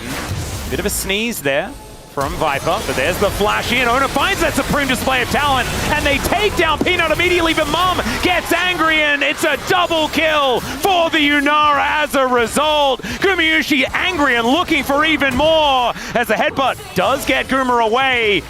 That is a decent amount of damage there as well from the W, but otherwise not going to be too worried. Ult wears off, but man, T1 looking way better here in this game. This is exactly how you want to use this comp, fight early, because with Yunara you don't necessarily want to do that, but when you have Kiana in your draft and you have a completely split Hanwha Life, because Hanwha Life are trying to collapse on 2 angles, you just pinch one side, blow them up, and then the Yunara gets 2 kills in this exchange. I'll certify it. I'm not if I want to make Yunara moment a thing, but in this game it is, because this is exactly what I was talking about. This type of early skirmishing that we see in the LPL all the time, we see less often in the LCK, where it's a split team, and then the 4-man collapses on the right side, 2 kills instantly, and then Viper does have to leave, and the arc hits here for Guma. He wants more. Not going to be able to get anything further, but gets a huge chunk out of Viper and Delight's health. And this Yunara is already starting to come online early. Profane Hydra, built here first. First item spike goes for the Kiana early. This is the exact type of thing I'm talking about. We see in the LPL, you build it up, you start to snowball the game. And in the LCK, we often just have fights that are decided by pure CC, or almost, frankly, fights that are decided before they even start by who has the better setup. And T1 had the better setup here, but they turned it into a very quick skirmish. The ult comes out from Owner so incredibly quickly, there's just no time to react for Hanwha on the collapse, the attempted collapse. And the Smolder just isn't going to have as much value as Yunara early in these team fights, especially when one person is just deleted instantly. This is looking a little bit rough now for HLE. Having a look at the number on the top of your screen, 1.7k isn't end of the world. The problem is the flow-on effects, right, that you can pick up. Double Dragon, pretty likely here for T1. You mentioned the item spikes. We do have Peanut completing his Sundered Sky, but Owner looking for a bit of an angle, misses the ulti. So close. Yeah. That was a really scary moment there for Zeka. He's able to get out, but... Still getting his flash, going to be a big deal. Using the wall there of the river entrance to set up the ultimate is quite tricky. And well prepared, well planned by Owner there, but still, flash is all they get, but they'll be very happy with it, especially considering the lead they already have. Second Dragon is also just straight up theirs, I think, in this situation. Yep, Guma is going to rotate over. Viper dealing with the wave for now, as Wind Becomes Lightning does connect onto Carrier. Slurkle does not, but that is going to be the Drake secured. And T1 going to get two of them. First Chemtech Soul of the weekend, I'm pretty sure, is going to grace us with its presence. So yeah, a little bit mega less, cone angles. Less Hextech Soul today. Yeah, yesterday, finally. What was it, like 3 in a row? Yeah, I think we've had way too many in playoffs in general. It's been pretty ridiculous. Zeka was not there in that last fight, so it was just a freebie because he had a flash, he had a back. And T1 are just like, yeah, if you want to try to come over here and try to make something out of this bottom side prio, good luck with that. As even Peanut is struggling here to find Faker, gets the connection. Yep, Owner is going to move on over though. Great knock-up comes in. Peanut still in a bit of trouble though, as there is a brilliant ultimate from Zeka, and Mum even picks up a kill. 2 freebies here for HLE, and they are on the board, even picking up the feats of warfare. Peanut's ultimate there is so high value. There's just not really much you could do in this moment as Faker and Owner in this situation. And like you say, Viper, long range, able to get the snipe there, grabs the kill, puts a dent in that gold deficit. Yeah, exactly. Also getting some plate money here as well, as Gumayushi going aggressive. Flap from Viper trying to get out, does have to flash in the end. And with the quickness, it is just too hard for Delight to peel effectively. Yeah, he does lose his ultimate as well in the defense. Wants out his cannon. Yep. Sneeze comes down, Slurkle not able to punish just yet. Running out of the blue stuff here is Gumayushi, but he is still a threat as they look to grab another plate for themselves. They should be able to do so. 3 Grub's going to be helping out there as Viper clears out that wave. We're going to have a look at this one from Zeka's perspective, hijacking this petrifying gaze. Yeah, and then Peanut's ultimate here means that there's just nothing they could do to him. The ultimate is phenomenal from Zeka. He said, very good. Yeah, I really like that. He was very impressed with it. And like, this is a comfort pick for Zeka, by the way. We haven't talked about it that much. You think back to the DRX days, like this guy has done mad work on Silas. Says, oh, that's a good cask. Oh, not quite able to get in range of the turret though, unfortunately, so couldn't get that extra bit of damage onto Zeus. Doran is going for like more of a bruiser AP Gragas type build, not going to be full tank or anything like that. So we'll still be doing some relevant damage in this game. Does mean that T1 are going to have threats kind of everywhere. Yeah, it is a multi-threat comp that's designed to kill Viper, to get past the front line here of Hanwha Life Esports. And even if you get Viper out of the fight, then the Yunara cleans up front to back. So just so many really great tools in this comp for T1. Of the 3 we've seen, like, you know, I don't want to harp on it too much, but this feels like a real strong T1 draft here. Hanwha Life Esports took a lot of liberties, took a lot of risks, and they are not paying off as well as they could, as this Yunara is so incredibly ahead in gold. But Viper is playing Smolder, and sometimes gold means less than stacks. And he's actually about to hit 125 here at like 14.5 minutes. Viper has been known to be our fastest stacking Smolder player since release, and that is going to hold true here. A little bit cheating in this game because he landed against a Gragas at the beginning, but there's 118 on your screen right there. He's about to hit 125. Yeah, getting very, very close. And then, of course, once that next breakpoint, oftentimes if we... Okay, never mind. Bit of a steal away here on the quickness from Zeka. In goes Peanut, finding some decent damage onto Carrier. And Delight was waiting in the wings, but they don't quite find the angle. Mega Cone is going to be here if they really do want to attempt something, but not going to be the case just yet. Viper just goes back to this wave, Essence Reaper in hand, sneezes towards Gumayushi, but is not able to actually find that just yet. And there is that 125 that he does manage to lock down. Rift Herald. And this Kiana is so strong right now. on objectives when you have any sort of control. And with the accelerated Yunara here, it's just so hard for Hanwha Life Esports to even like show up to a Herald fight right now. They just want to sit back and scale and stack. Yeah, Hanwha just need a Dragon, and then they're going to be feeling like, okay, well, at least we'll get our Smolder stacks online. 50 seconds until that spawns, so instead of trying to take a horrible fight into this Fed Yunara and extremely accelerated Qiyana, well, I mean, I don't even know, that's not even true. She's just really strong at this point. She's not accelerated. She's hitting the normal breakpoints, which is she's stronger in skirmishes than the Xinjiao is this setup. They're going to put their value in this bottom side control on the Dragon, but unfortunately, because T1 get this Herald for free and get it so quickly, they can now come over and contest for Dragon, and if T1 gets Soul Point on this, now Hanwha Life Esports don't have that many other time-buying tools, and Chemtech Dragon actually still incredibly strong in this composition. Yeah, it is. I think it's actually pretty strong for both of these teams, especially Gragas is going to absolutely love it. But Zeus will have a fair bit more longevity utilizing that as he sticks around in fights, and Silas abuses it pretty well. Yeah. Even Yunara's going to love it if she goes low. She's going to do so much more in those late fights, too. It's a good point. No one can lock her down. Well, Soleko comes in. Peanut could be in a little bit of trouble as Gumiushi. Pretty scary, the amount of damage he's able to do on 1.5 items. Redemption is done here as well. Hanwha Life have to make a tough call here. Do they just try to give this up and get Jax a turret, or do they try to force a fight? I think you cannot win a fight here, and they are going to make that call. You know, it's just stacking Smolder here in the mid lane. It's just going to wait for every Q opportunity on these waves. Even going to go over to the Raptors now. But yeah. T1 are just going to take this Herald and crash it into the mid turret. They're like, well, if you're just going to give it up, we'll get more. Yeah, Peanut opts in for the knock-up there as well, but is actually going to be okay as the Rift Herald not quite able to take down the turret, but is getting very, very close to doing so. And HLE giving up Soul Point in trade for some stacks. I think, like, you can understand they're putting their trust into what this little Dragon can do later in the game, but that is a little bit of a worry. I think Zeka, with a cask in hand, is looking to see what he can do here underneath this turret.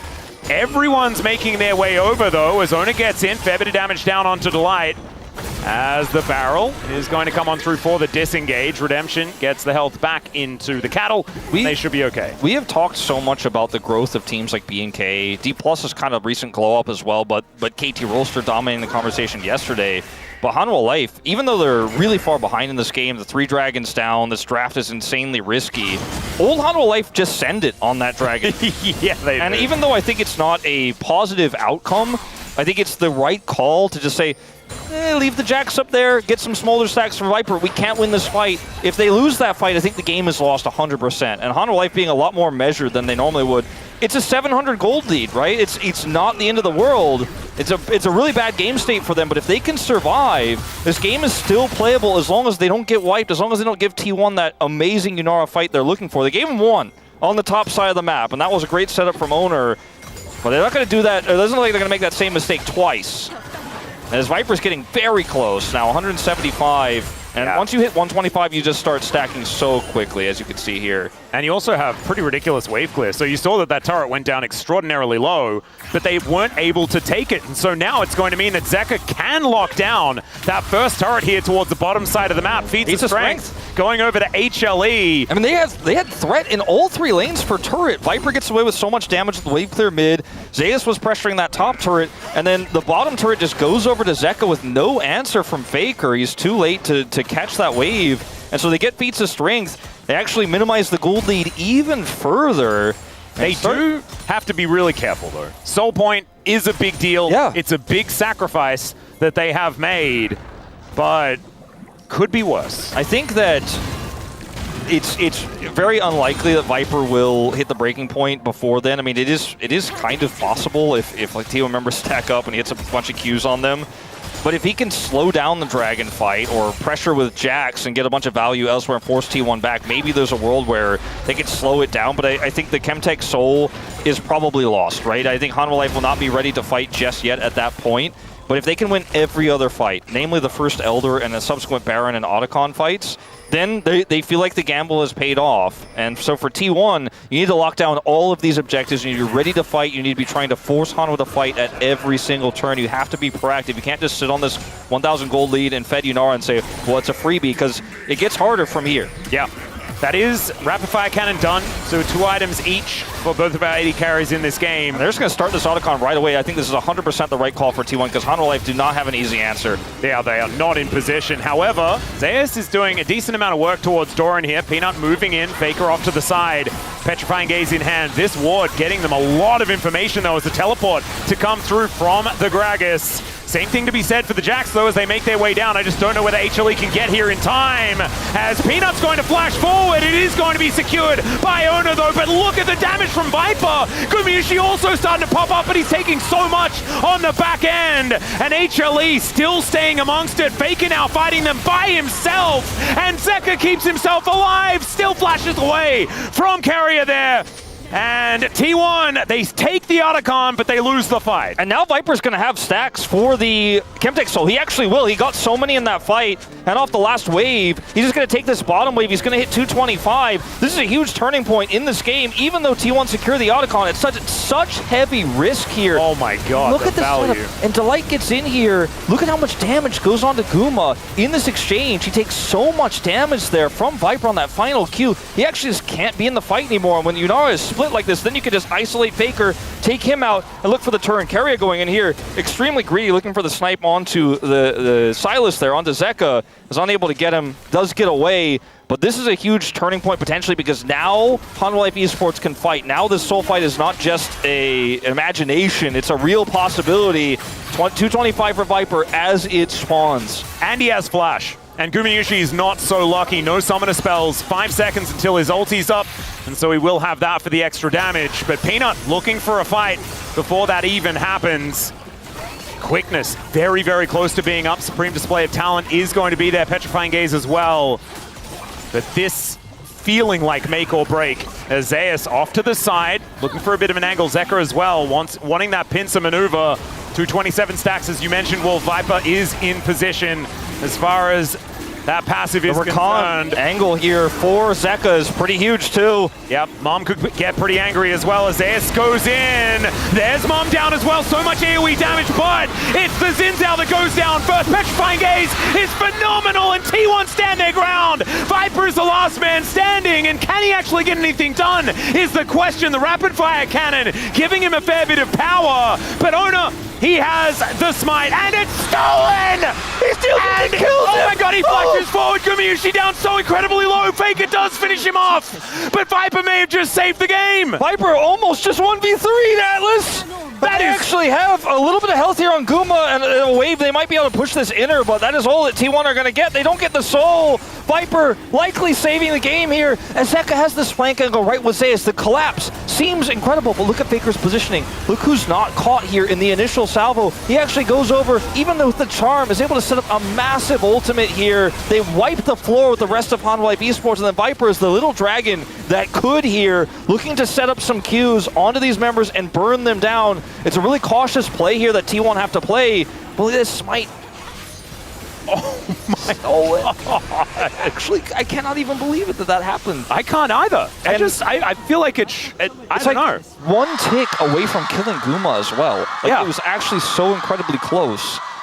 Viper is playing out of his mind right now, and Hanwha Life Esports with these drafts, by the way, have just said, like, it hasn't been on social media yet, but we've officially renamed the Viper Life Esports. Yeah. It's been a nickname for a while, but I think they're thinking about calling it maybe, I don't know, Hanwha has to be in the name somehow, but they were still workshopping at Atlas. Yeah, we'll figure out a way. And Viper is 4 kills in this game now. He has his stacks, and it's just going to get stronger and stronger and stronger. And the certifications that need to be delivered here is, I mean, the Yunara got a certification pretty early.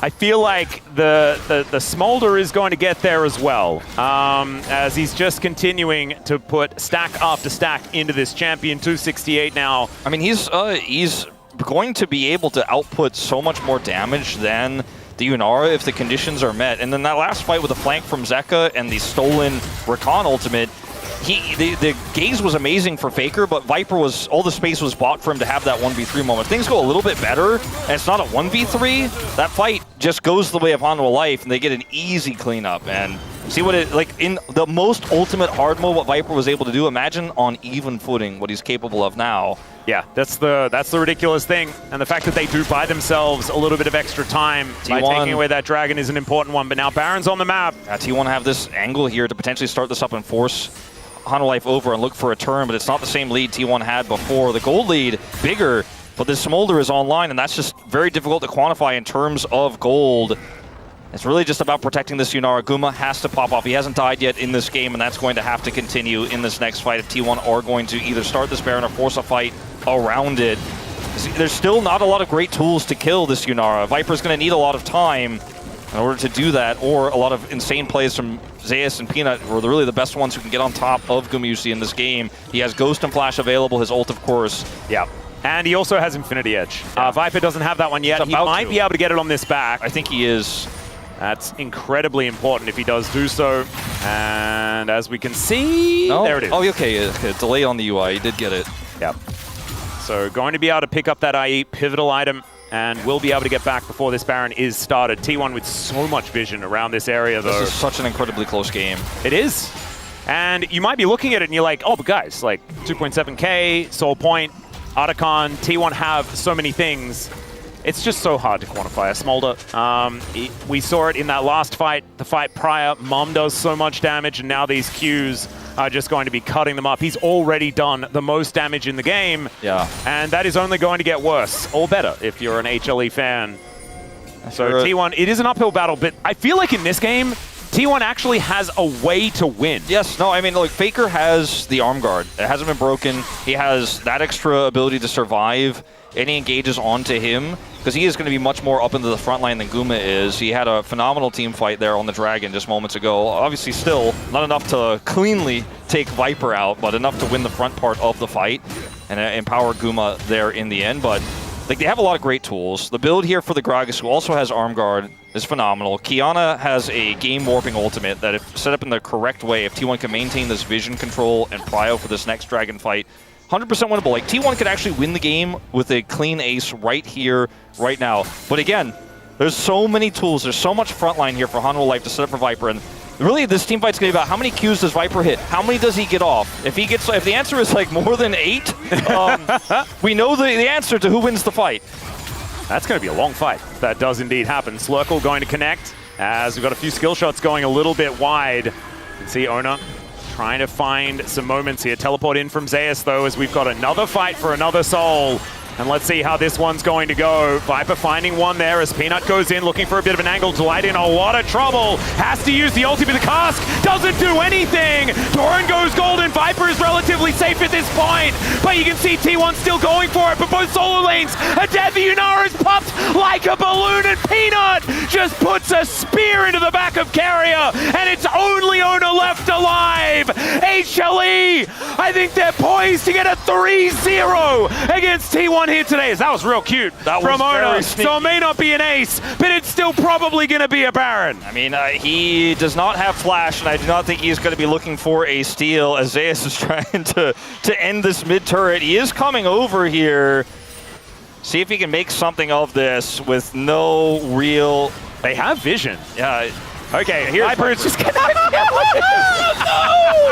That was not even okay to laugh about this one. That was extremely anticlimactic. Oh, God. It's not okay, but it did happen, and this Smolder has 7 kills, and we warned you. He's online. Look at this fight.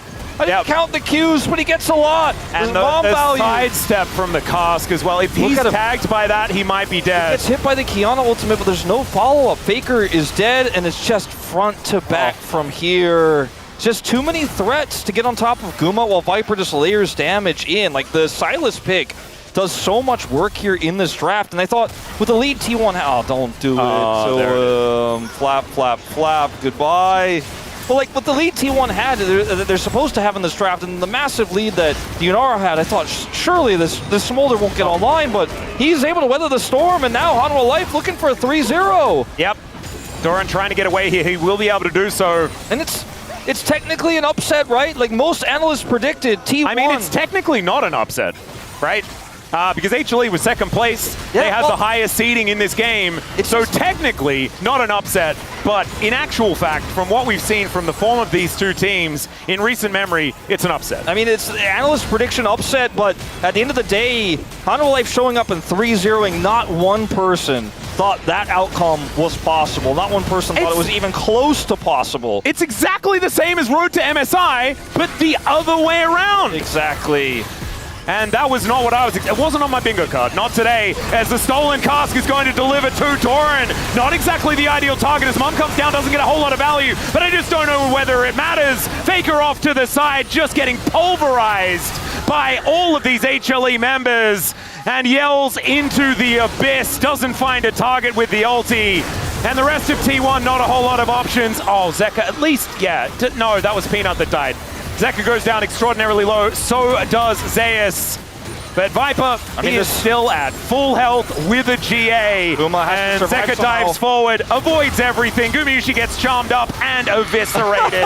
And HLE will march into the base, take down the Nexus, and they will be going further. Like, we don't have T1, we don't have Gen G, we have KT and HLE in the upper bracket. That is exactly what we have. And Hanwha Life Esports, Viper Life Esports tonight, crushing them 3-0. But sure, Viper did the big damage numbers in all three games. He had the incredible 50,000 Lucian game, and then back-to-back insane performances on Ziggs and Smolder, scaling picks to be sure.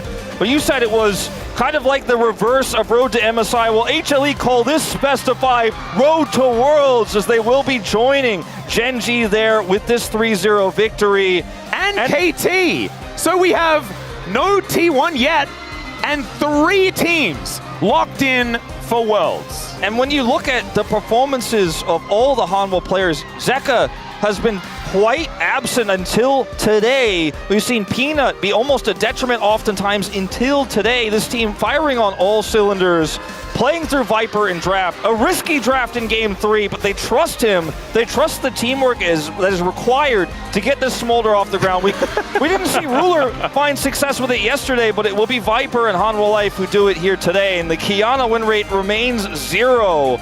Yeah, that pick, not necessarily finding the same value as we've seen on this particular continent. But we'll see whether it does remain at that, or whether further on in this tournament we are still going to see players trying to pick it up. Because honestly, HLE were just the better team in kind of every way today. That's what it kind of looked like. I feel kind of robbed, because I thought maybe we get the 5-game series that most people predicted, the 5 games that we all wanted. And I think T1 fans obviously really, really wanted, but even as Hanwha fans and some of the Hanwha predictors probably wanted to see a little bit more. And in T1's 3rd game here, we saw the most T1, we saw the whole series, but it just still felt like a stomp in the end. Once the Smolder got online, there was just nothing in it.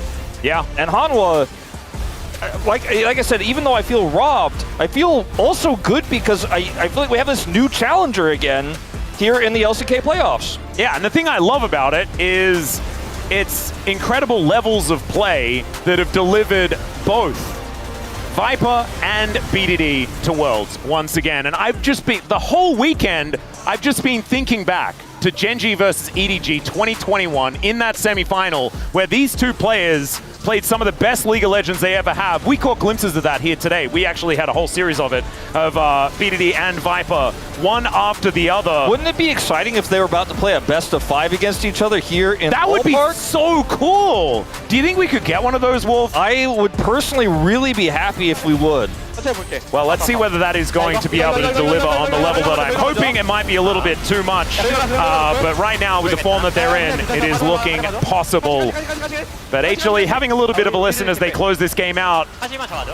Just the biggest little dragon that I have ever seen. So much damage done here. I thought for 1 second, like if Guma gets healed up, maybe he could actually make something happen. Like everyone is so low, but you know, HLE had other plans.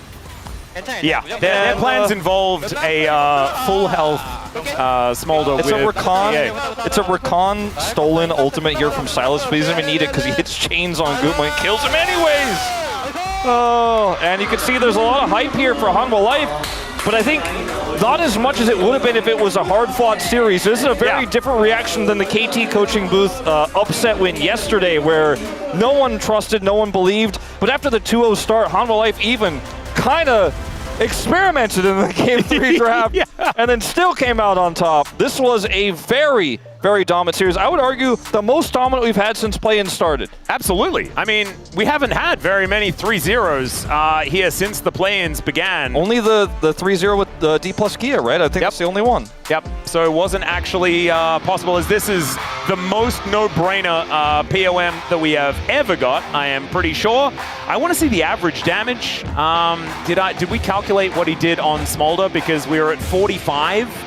I actually didn't see what number he did. If the post-game graphic came up, I was too hyped in the narrative and in the moment. I didn't see Atlas, but maybe the space has data on it, or we'll look it up later. But it was a lot. I can tell you it was about a lot. He did do big number. Yes. Big number do go boom boom. Boom boom. Yes, absolutely. As we will also have a space interview with Zeus, which is extraordinarily cool. So Valdez will be able to have a chat to him, as you can see there, with the cute little lower third that we have. I don't know how to process this, as we are going to see the bottom lane make their way out with Unbin ready for this interview. But, I mean, were HLE just kind of chilling during rounds 3 to 5? Little sandbagging? They were going to get to playoffs anyway, most likely, so you may as well chill and go for more overly aggressive plays and then just lock in. Yeah, just casually barely get second place and then actually start playing for real. Yeah, I'm sure that that's definitely not what happened. However, if there is a good time to hit your stride, now's pretty good. Pretty good time to do that. Pretty solid. Yeah. Peanut getting another chance at Worlds. I mean, the narratives just keep giving. KT's incredible run yesterday. T1 now in this position where they hit the hardship right before they spike and go to Worlds potentially, like they did the last 2 years. Who knows what we've got left in store? Yeah, it's actually kind of ridiculous. But now it is time for us to throw it over to that interview with the bottom lane of HLE.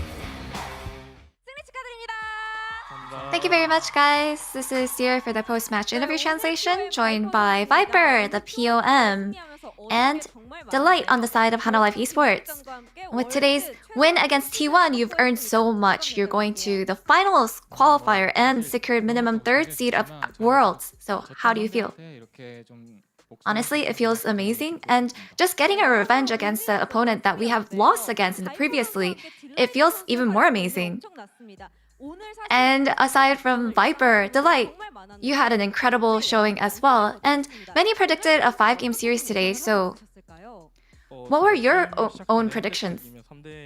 Before the match started, I had already mentioned that if we win Game 1, that we would be able to win today, so that was pretty much spot on. So what gave you the edge to take a 3-0 sweep today?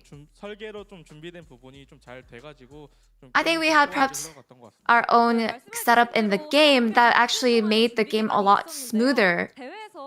And you had roughly 2 weeks of preparation before returning to stage. So to maintain your rhythm, how did you guys prepare? You know, we played the game very diligently. And during the practice for the playoffs, we had prepared a bunch of different draft strategies and just communication between the teammates. I think that really paid off. And Delight. In Game 1, Hanwha Life Esports quickly took our Orianna, and it actually kind of felt like you guys stole the enemy mid's signature pick. So, how far ahead were you thinking in terms of the draft? Since it's a best of 5, it's really good to sort of deny a lot of the enemy's picks. But I think our mid player has a pretty deep champion pool, so I think we were able to play around with that. And in Game 1, Viper, your Lucian just didn't die. And it looks like even if the enemy would engage first, you would hit back harder. Yeah, honestly, I noticed that the enemy was trying to dive me a lot, and my teammates were supporting me, and that's why I survived a lot. And I think I was able to stay focused with the help of my teammates. And Viper, in Game 2, as your R5 pick, it was Ziggs, and your Ambessa by Ziggs synergy was crazy. So what went into developing this comp? You know, it's just the current meta. Whenever you see Ziggs in a match, you can tell how good he is. So I think that's just something that you have to make sure that you know how to play and practice. So I think today we had a really good angle to play him, so it actually paid off. And in game 3, so well, and in game 2, your rel was exceptional. So what do you think the bot matchup was like? Yeah, I think our bot synergy was really important. So what do you think the rel's role was, Viper? Honestly, Delight is really good at playing rel. And I knew that he would do his job right. And in game, how I felt, I can't really spill everything, but I think he played even better than what we had prepared today. And in game 3, you opened Yunara and took Smolder, and you guys immediately sent the Smolder top. So what was the game plan here? You know, first of all, I think draft-wise, against Yunara, during the preparation time, I think this is definitely a counter that I've been working on. And this is why we were able to proactively use this pick. And as in terms of the lane swap, I cannot share too much details. We understand, and it looks like you played Alistar with the Smolder. So how did that feel? You know, I had to create an environment for the Smolder to really scale and grow. And Viper, in the end, he actually was the one who turned everything around during the Drake fight. So I think I did my job. And yeah, you denied the enemy's Dragon Soul in game 3. Let's take a look at this replay. Can you walk us through what happened here? I think we were looking for the Gragas at first. And, you know, before I realized I was the only survivor and I was trying to kite. And the enemies moving actually gave off that they didn't have smite. So they weren't able to take the Drake. And I think I was just trying to really just skirmish as best as I can. And I ended up taking the dragon. And so how did your team react? No, Pina was the one who actually made sure that he did the spell check and he actually mentioned that Smite was down, and I think we were able to create such a nice highlight off of that. It was really the teamwork.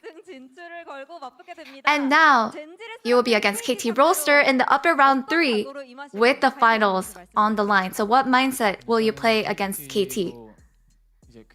You know, KT is an extremely strong team, and their bot lane have been doing really well, so we will have to prepare well. And I hope that we are even more prepared to make it to the finals and be the first to reach there. And your good luck charm of the day, Delight, your mom is on site. Would you like to say anything? You know, hard work. Thank you so much for coming here. I hope you have a good night and a safe way back home. And anything you would like to say to your fans? Honestly, thank you so much for your continued support. I hope that we can keep this up. And that's the end of the interview with Viper and Delight, and back to the space. Thank you. Thank you so much, dear, for that awesome translation, as always. Great to hear from Viper and Delight after their stunning 3-0 victory over T1 tonight. Made it look very easy, and there were only a couple of us who even believed in HLE, and still a couple of 3-2 predictions. What do you think, Wadid? I mean, to be fair, I didn't expect 3-0 to happen. You know, I guess T1 is really struggling to find out what's the strategy for the BO5, because HLE quite seems clear enough to do what to do in the BO5s. I really like the draft, especially from them. I mean, I think the fact that we had Genji losing, it's still crazy to see. Oh, Genji lost yesterday, by the way, and then T1 losing today. I feel like everything's just been flipped on its head, you know? Both of those teams going down in the lower bracket has really just spiced things up, but HLE, very deserving team getting a spot at Worlds. Yeah, it's kind of crazy. It does kind of make sense. Like, we thought HLE would be a team that makes it into Worlds, but we thought this was definitely going to be a closer matchup, so it was pretty interesting to have that happen. But guys, we do have a very special interview on the way here with a very special someone who you may know. It is Zeus from the side of Hamalife Esports. Enter Zeus. 안녕하세요. Yeah. 반갑습니다. 반갑습니다. All right, congrats on your big victory today, Zeus, and congratulations on getting a spot at Worlds. What does this victory mean to you as a player? 오늘 정말 대승리 너무나도 축하드리고 또 월드 진출을 확정지은 것에 대해서 너무나도 축하드립니다. 오늘 승리가 본인에게 어떤 의미를 좀 가지나요? 일단은 T1한테 그 로드 투 MSI에서 3대0을 당하기도 했었고 또 그리고 어제 젠지가 졌잖아요. 그래서 지게 되면 정말 너무 힘들어졌을 같았는데 일단 그게 아니라서 너무 행복한 것 같습니다. So we got beaten by T1 at Road to MSI, and Genji lost yesterday as well. So I think if we lost today, it's gonna be really rough to make it to Worlds. So I'm so happy that we make it today. Yeah, absolutely. Well, we thought that HLE's draft strategy today was actually very excellent. Particularly impressed by the way you guys were able to bait the opponent into picking Xayah and Renata and then picking up the Ziggs. So did the draft go exactly as you planned in this scenario? 오늘 하나생명의 뱀픽이 전반적으로 정말 좋았다고 느껴졌는데 특히나 저희는 2세트 때 그 상대한테 자야 레나타를 유도하고 직스를 가져가는 게 정말 좋았다고 생각을 하는데 전반적으로 오늘 뱀픽이 본인들이 유도한 대로 다 흘러갔다고 생각하시나요? 일단 저희가 거의 한 2, 3주 동안 대회를 안 하고 계속 대회를 좀 지켜보면서 연습만 계속 하고 있었거든요. 그래서 티어 정리도 좀 연습에 그런 안 좋은 늪에 빠질까봐 연습만 하니까 최대한 경계를 많이 했던 것 같고 오늘 뱀픽할 때도 좀 저희 입장에서 여러 선택지가 있었는데 그게 선택지들이 다 잘 나온 것 같아서 오늘은 다 그런 저희가 유도한 대로 잘 나오게 된 것 같습니다. So we didn't play for 2-3 weeks, so we couldn't actually play on stage. Only thing we can do was like just make our own tier list and like try to prepare. But yeah, I mean, I think everything we draft today was kind of planned and it felt really great today. Today the predictions were heavily in favor of T1. How did you prepare for this series against T1 to take them out in such a dominant manner? 오늘 사실 대다수가 T1의 승리를 좀 점쳤었는데 오늘 그 예측을 꺾고 이렇게 승리를 하게 된 좀 기분이 어떠세요? 일단은 경기를 하기 전에는 굉장히 걱정도 많았고요. 그리고 또 어제 젠지가 사실 저희랑 경기 텀이 비슷했는데 KT한테 결국 지게 됐잖아요. 그걸 보면서 확실히 이게 대회 감각이 정말 중요한 것 같고 우리도 내일 어떤 일이 일어날지 모르겠으니까 좀 더 그런 파이팅 하자고 그런 얘기를 많이 했던 것 같고 막상 대회 하니까 생각보다 오랜만에 대회하는 것 치고는 좀 집중이나 몰입이 잘 됐던 것 같아서 좋았습니다.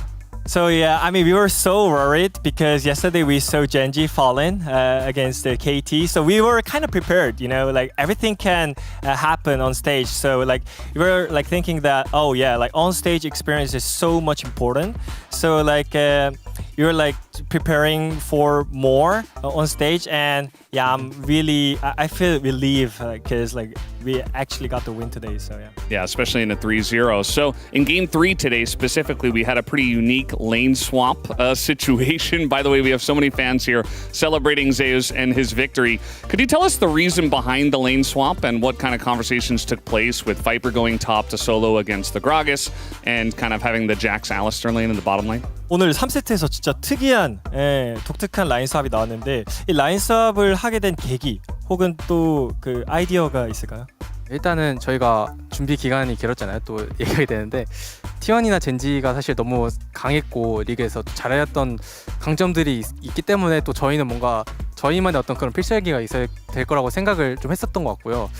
그래서 좀 되게 오랫동안 준비한 전략인데 되게 연습이 한정적 되게 스크림에서도 일부러 많이 안 쓰고 좀 숨겼었거든요. 그래서 좀 저희만의 좀 필살기였는데 막상 게임에서는 저희가 생각한 것처럼 막 스무스하게 된 것 같진 않아요. 근데 되게 이론상 좋은 전략이라고 생각하고 있는 것 같습니다. So we could actually prepare for so long. That's why we were like preparing some kind of our strategy because I think T1 Genji, they're so strong. Like so we kind of need to prepare our own ultimate And we even actually hide this strategy in the scrims as well. We didn't even use it for like so long, but it happened on stage and it worked out. I mean, I won't say it worked out well enough, but I'm pretty happy that it worked out on stage today, and like we prepared our ultimate and it happened against T1, and yeah. HLE suffered a difficult defeat at the Road to MSI qualifiers, narrowly missing out on qualifying for MSI. How did the team bounce back from that loss, and how meaningful is it now to qualify for Worlds with a convincing 3-0?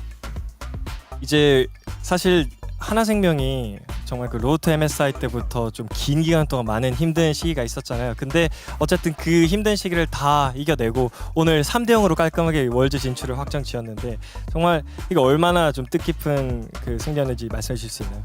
일단은 한 3달 된 것 같은데요. 네, 그때 3대0을 겪고 또 저희가 리그에서 정말 계속해서 져왔기 때문에 3달 동안 정말 너무 인고의 시간과 엄청 힘든 시간을 너무 힘들었었는데 뭔가 이렇게 오늘 승리로서 되게 여태까지 해왔던 노력이나 그런 것들이 보답받는 것 같아서 되게 너무너무 행복한 날인 것 같고, 또 무엇보다도 정말 이 롤드컵에 대한 그런 걱정도 되게 많이 있었는데 그런 거 있어서 되게 홀가분해진 것 같아서 너무 기분이 좋습니다. So it's been 3 months, right? After that 3-0 happened in Road to MSI, and it was just really, really rough, you know, like we didn't do anything great in the regular split as well. So it was really painful, but at the end, it's kind of redemption for us today, and it feels so great that we secured the world spot as well, because I was so worried about if we can actually secure worlds or not, but yeah, after today we secured it, so I'm really happy today. Well, that's awesome to hear. One more before we let you go, Zeus. One last word to all the fans out there, especially the English-speaking fans that are watching this interview right now.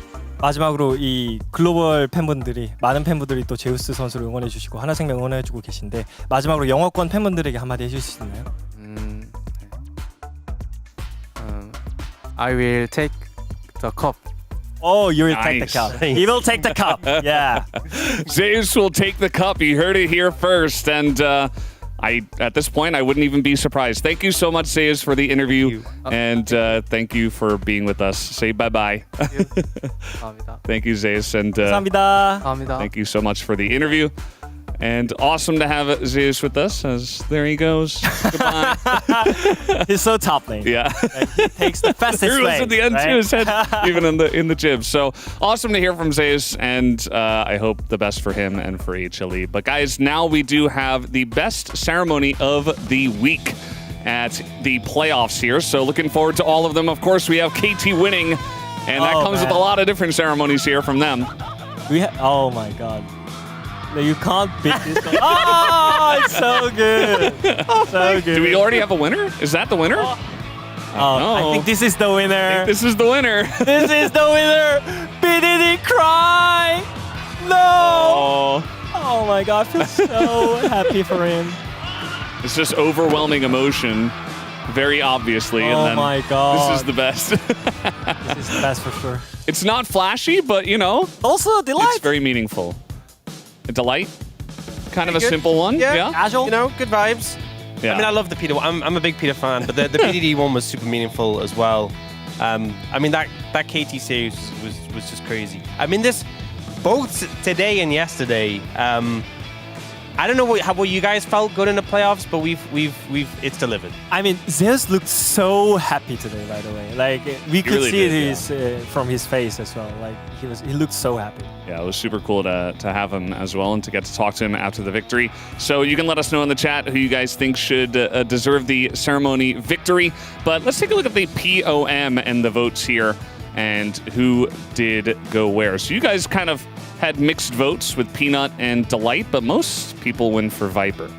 Any thoughts? Oh yeah, I mean, for me, I think Delight is the one that he kind of flipped, you know? Like, it was not regular split Delight, you know? I feel like he kind of outclassed Carrier in every aspect, especially in the early game of Game 3. It was kind of hard. I would say, like, Carrier, he kind of tried to follow the flow, you know, that Delight was bringing. I think it was not close enough. And for me, I mean, it's been such a long time since we've seen this level of form from the Nut God. He's back, you know. Peanut is a player. We've seen so many fantastic performances from him, but it's been a while. He's been struggling. Him and Zeka in particular have been struggling. And today, frankly, he gapped Owner. And Owner's been one of the better performing members of T1 this year. And Peanut put in a banger performance. I do think the votes for Viper 100% warranted. But yeah, Peanut was... especially game 1 and 2 had a crazy performance. I think game 3, the smolder was very much around Viper, so I think that's why we're getting some Viper Life esports coming in. I think it is definitely warranted, but yeah, I'm glad to see there was some solidarity with, I think it was one Korean cast, and it was VNcast went for me on Peanut. And only Wadid for the delight, but it does make sense. Flawless performance today. I think Viper was definitely the most flashy, right? Yeah, he had so many big moments, like the kiting on the Lucian, the smolder play 1v3, even the Ziggs, right? He did a lot of damage as well. His damage was absurd. Yeah. Mankind, Yordle, Dragon. He's good at everything. So this is kind of like what Aux tries to do, where he like picks the different champs that the person played and like tries to make a POM, but he like kind of got caught up halfway. I don't know. It's not quite as good as an Aux comment, I would say. And I'm not just saying that because you're sitting right next to me. Yeah, I'm closer now. R-A-Z-Y. What does that spell? Oh, crazy. How many exclamation points is that? It's 5. 5, yeah. Wow. That's a lot. Well, there you go. That's a loud crazy. So most people went for Viper. I think it was kind of an obvious vote. Who would you have gone for? I would have gone for Viper personally. Oh, yeah. Okay. Yeah, fair. Kind of a Rio! Basic Brendo, as they call me. So 3-0. 3-0 the scoreline. Nobody foresaw this, at least on our analyst side, that's for sure.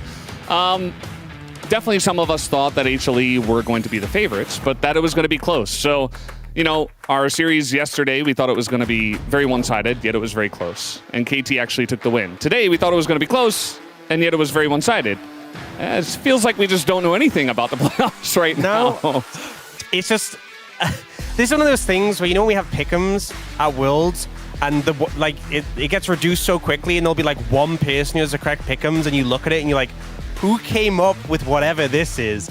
Anyone who predicted this outcome, I'd want to, like, no one would have foreseen this scenario. Both T1 and Gen G in the lower bracket now.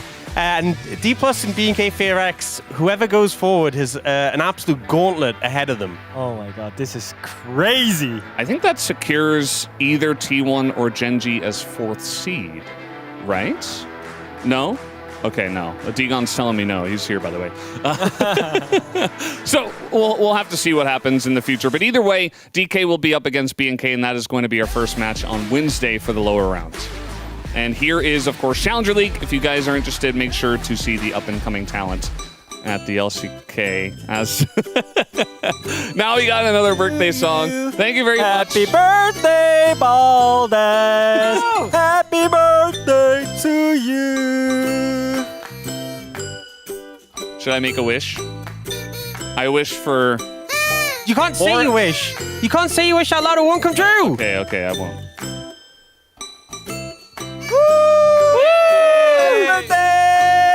Thank you, guys. All right. Well, that's the end. Thank you, Degon. Do you want to explain what happens with the 4th seed? It's whoever wins between T1 and the winner of BNK FearX and D+. That's the 4th seed. All right. Well, there you go. You heard it here first. Thank you so much, Degon. What Have a good night, guys. Thank you for watching. Goodbye.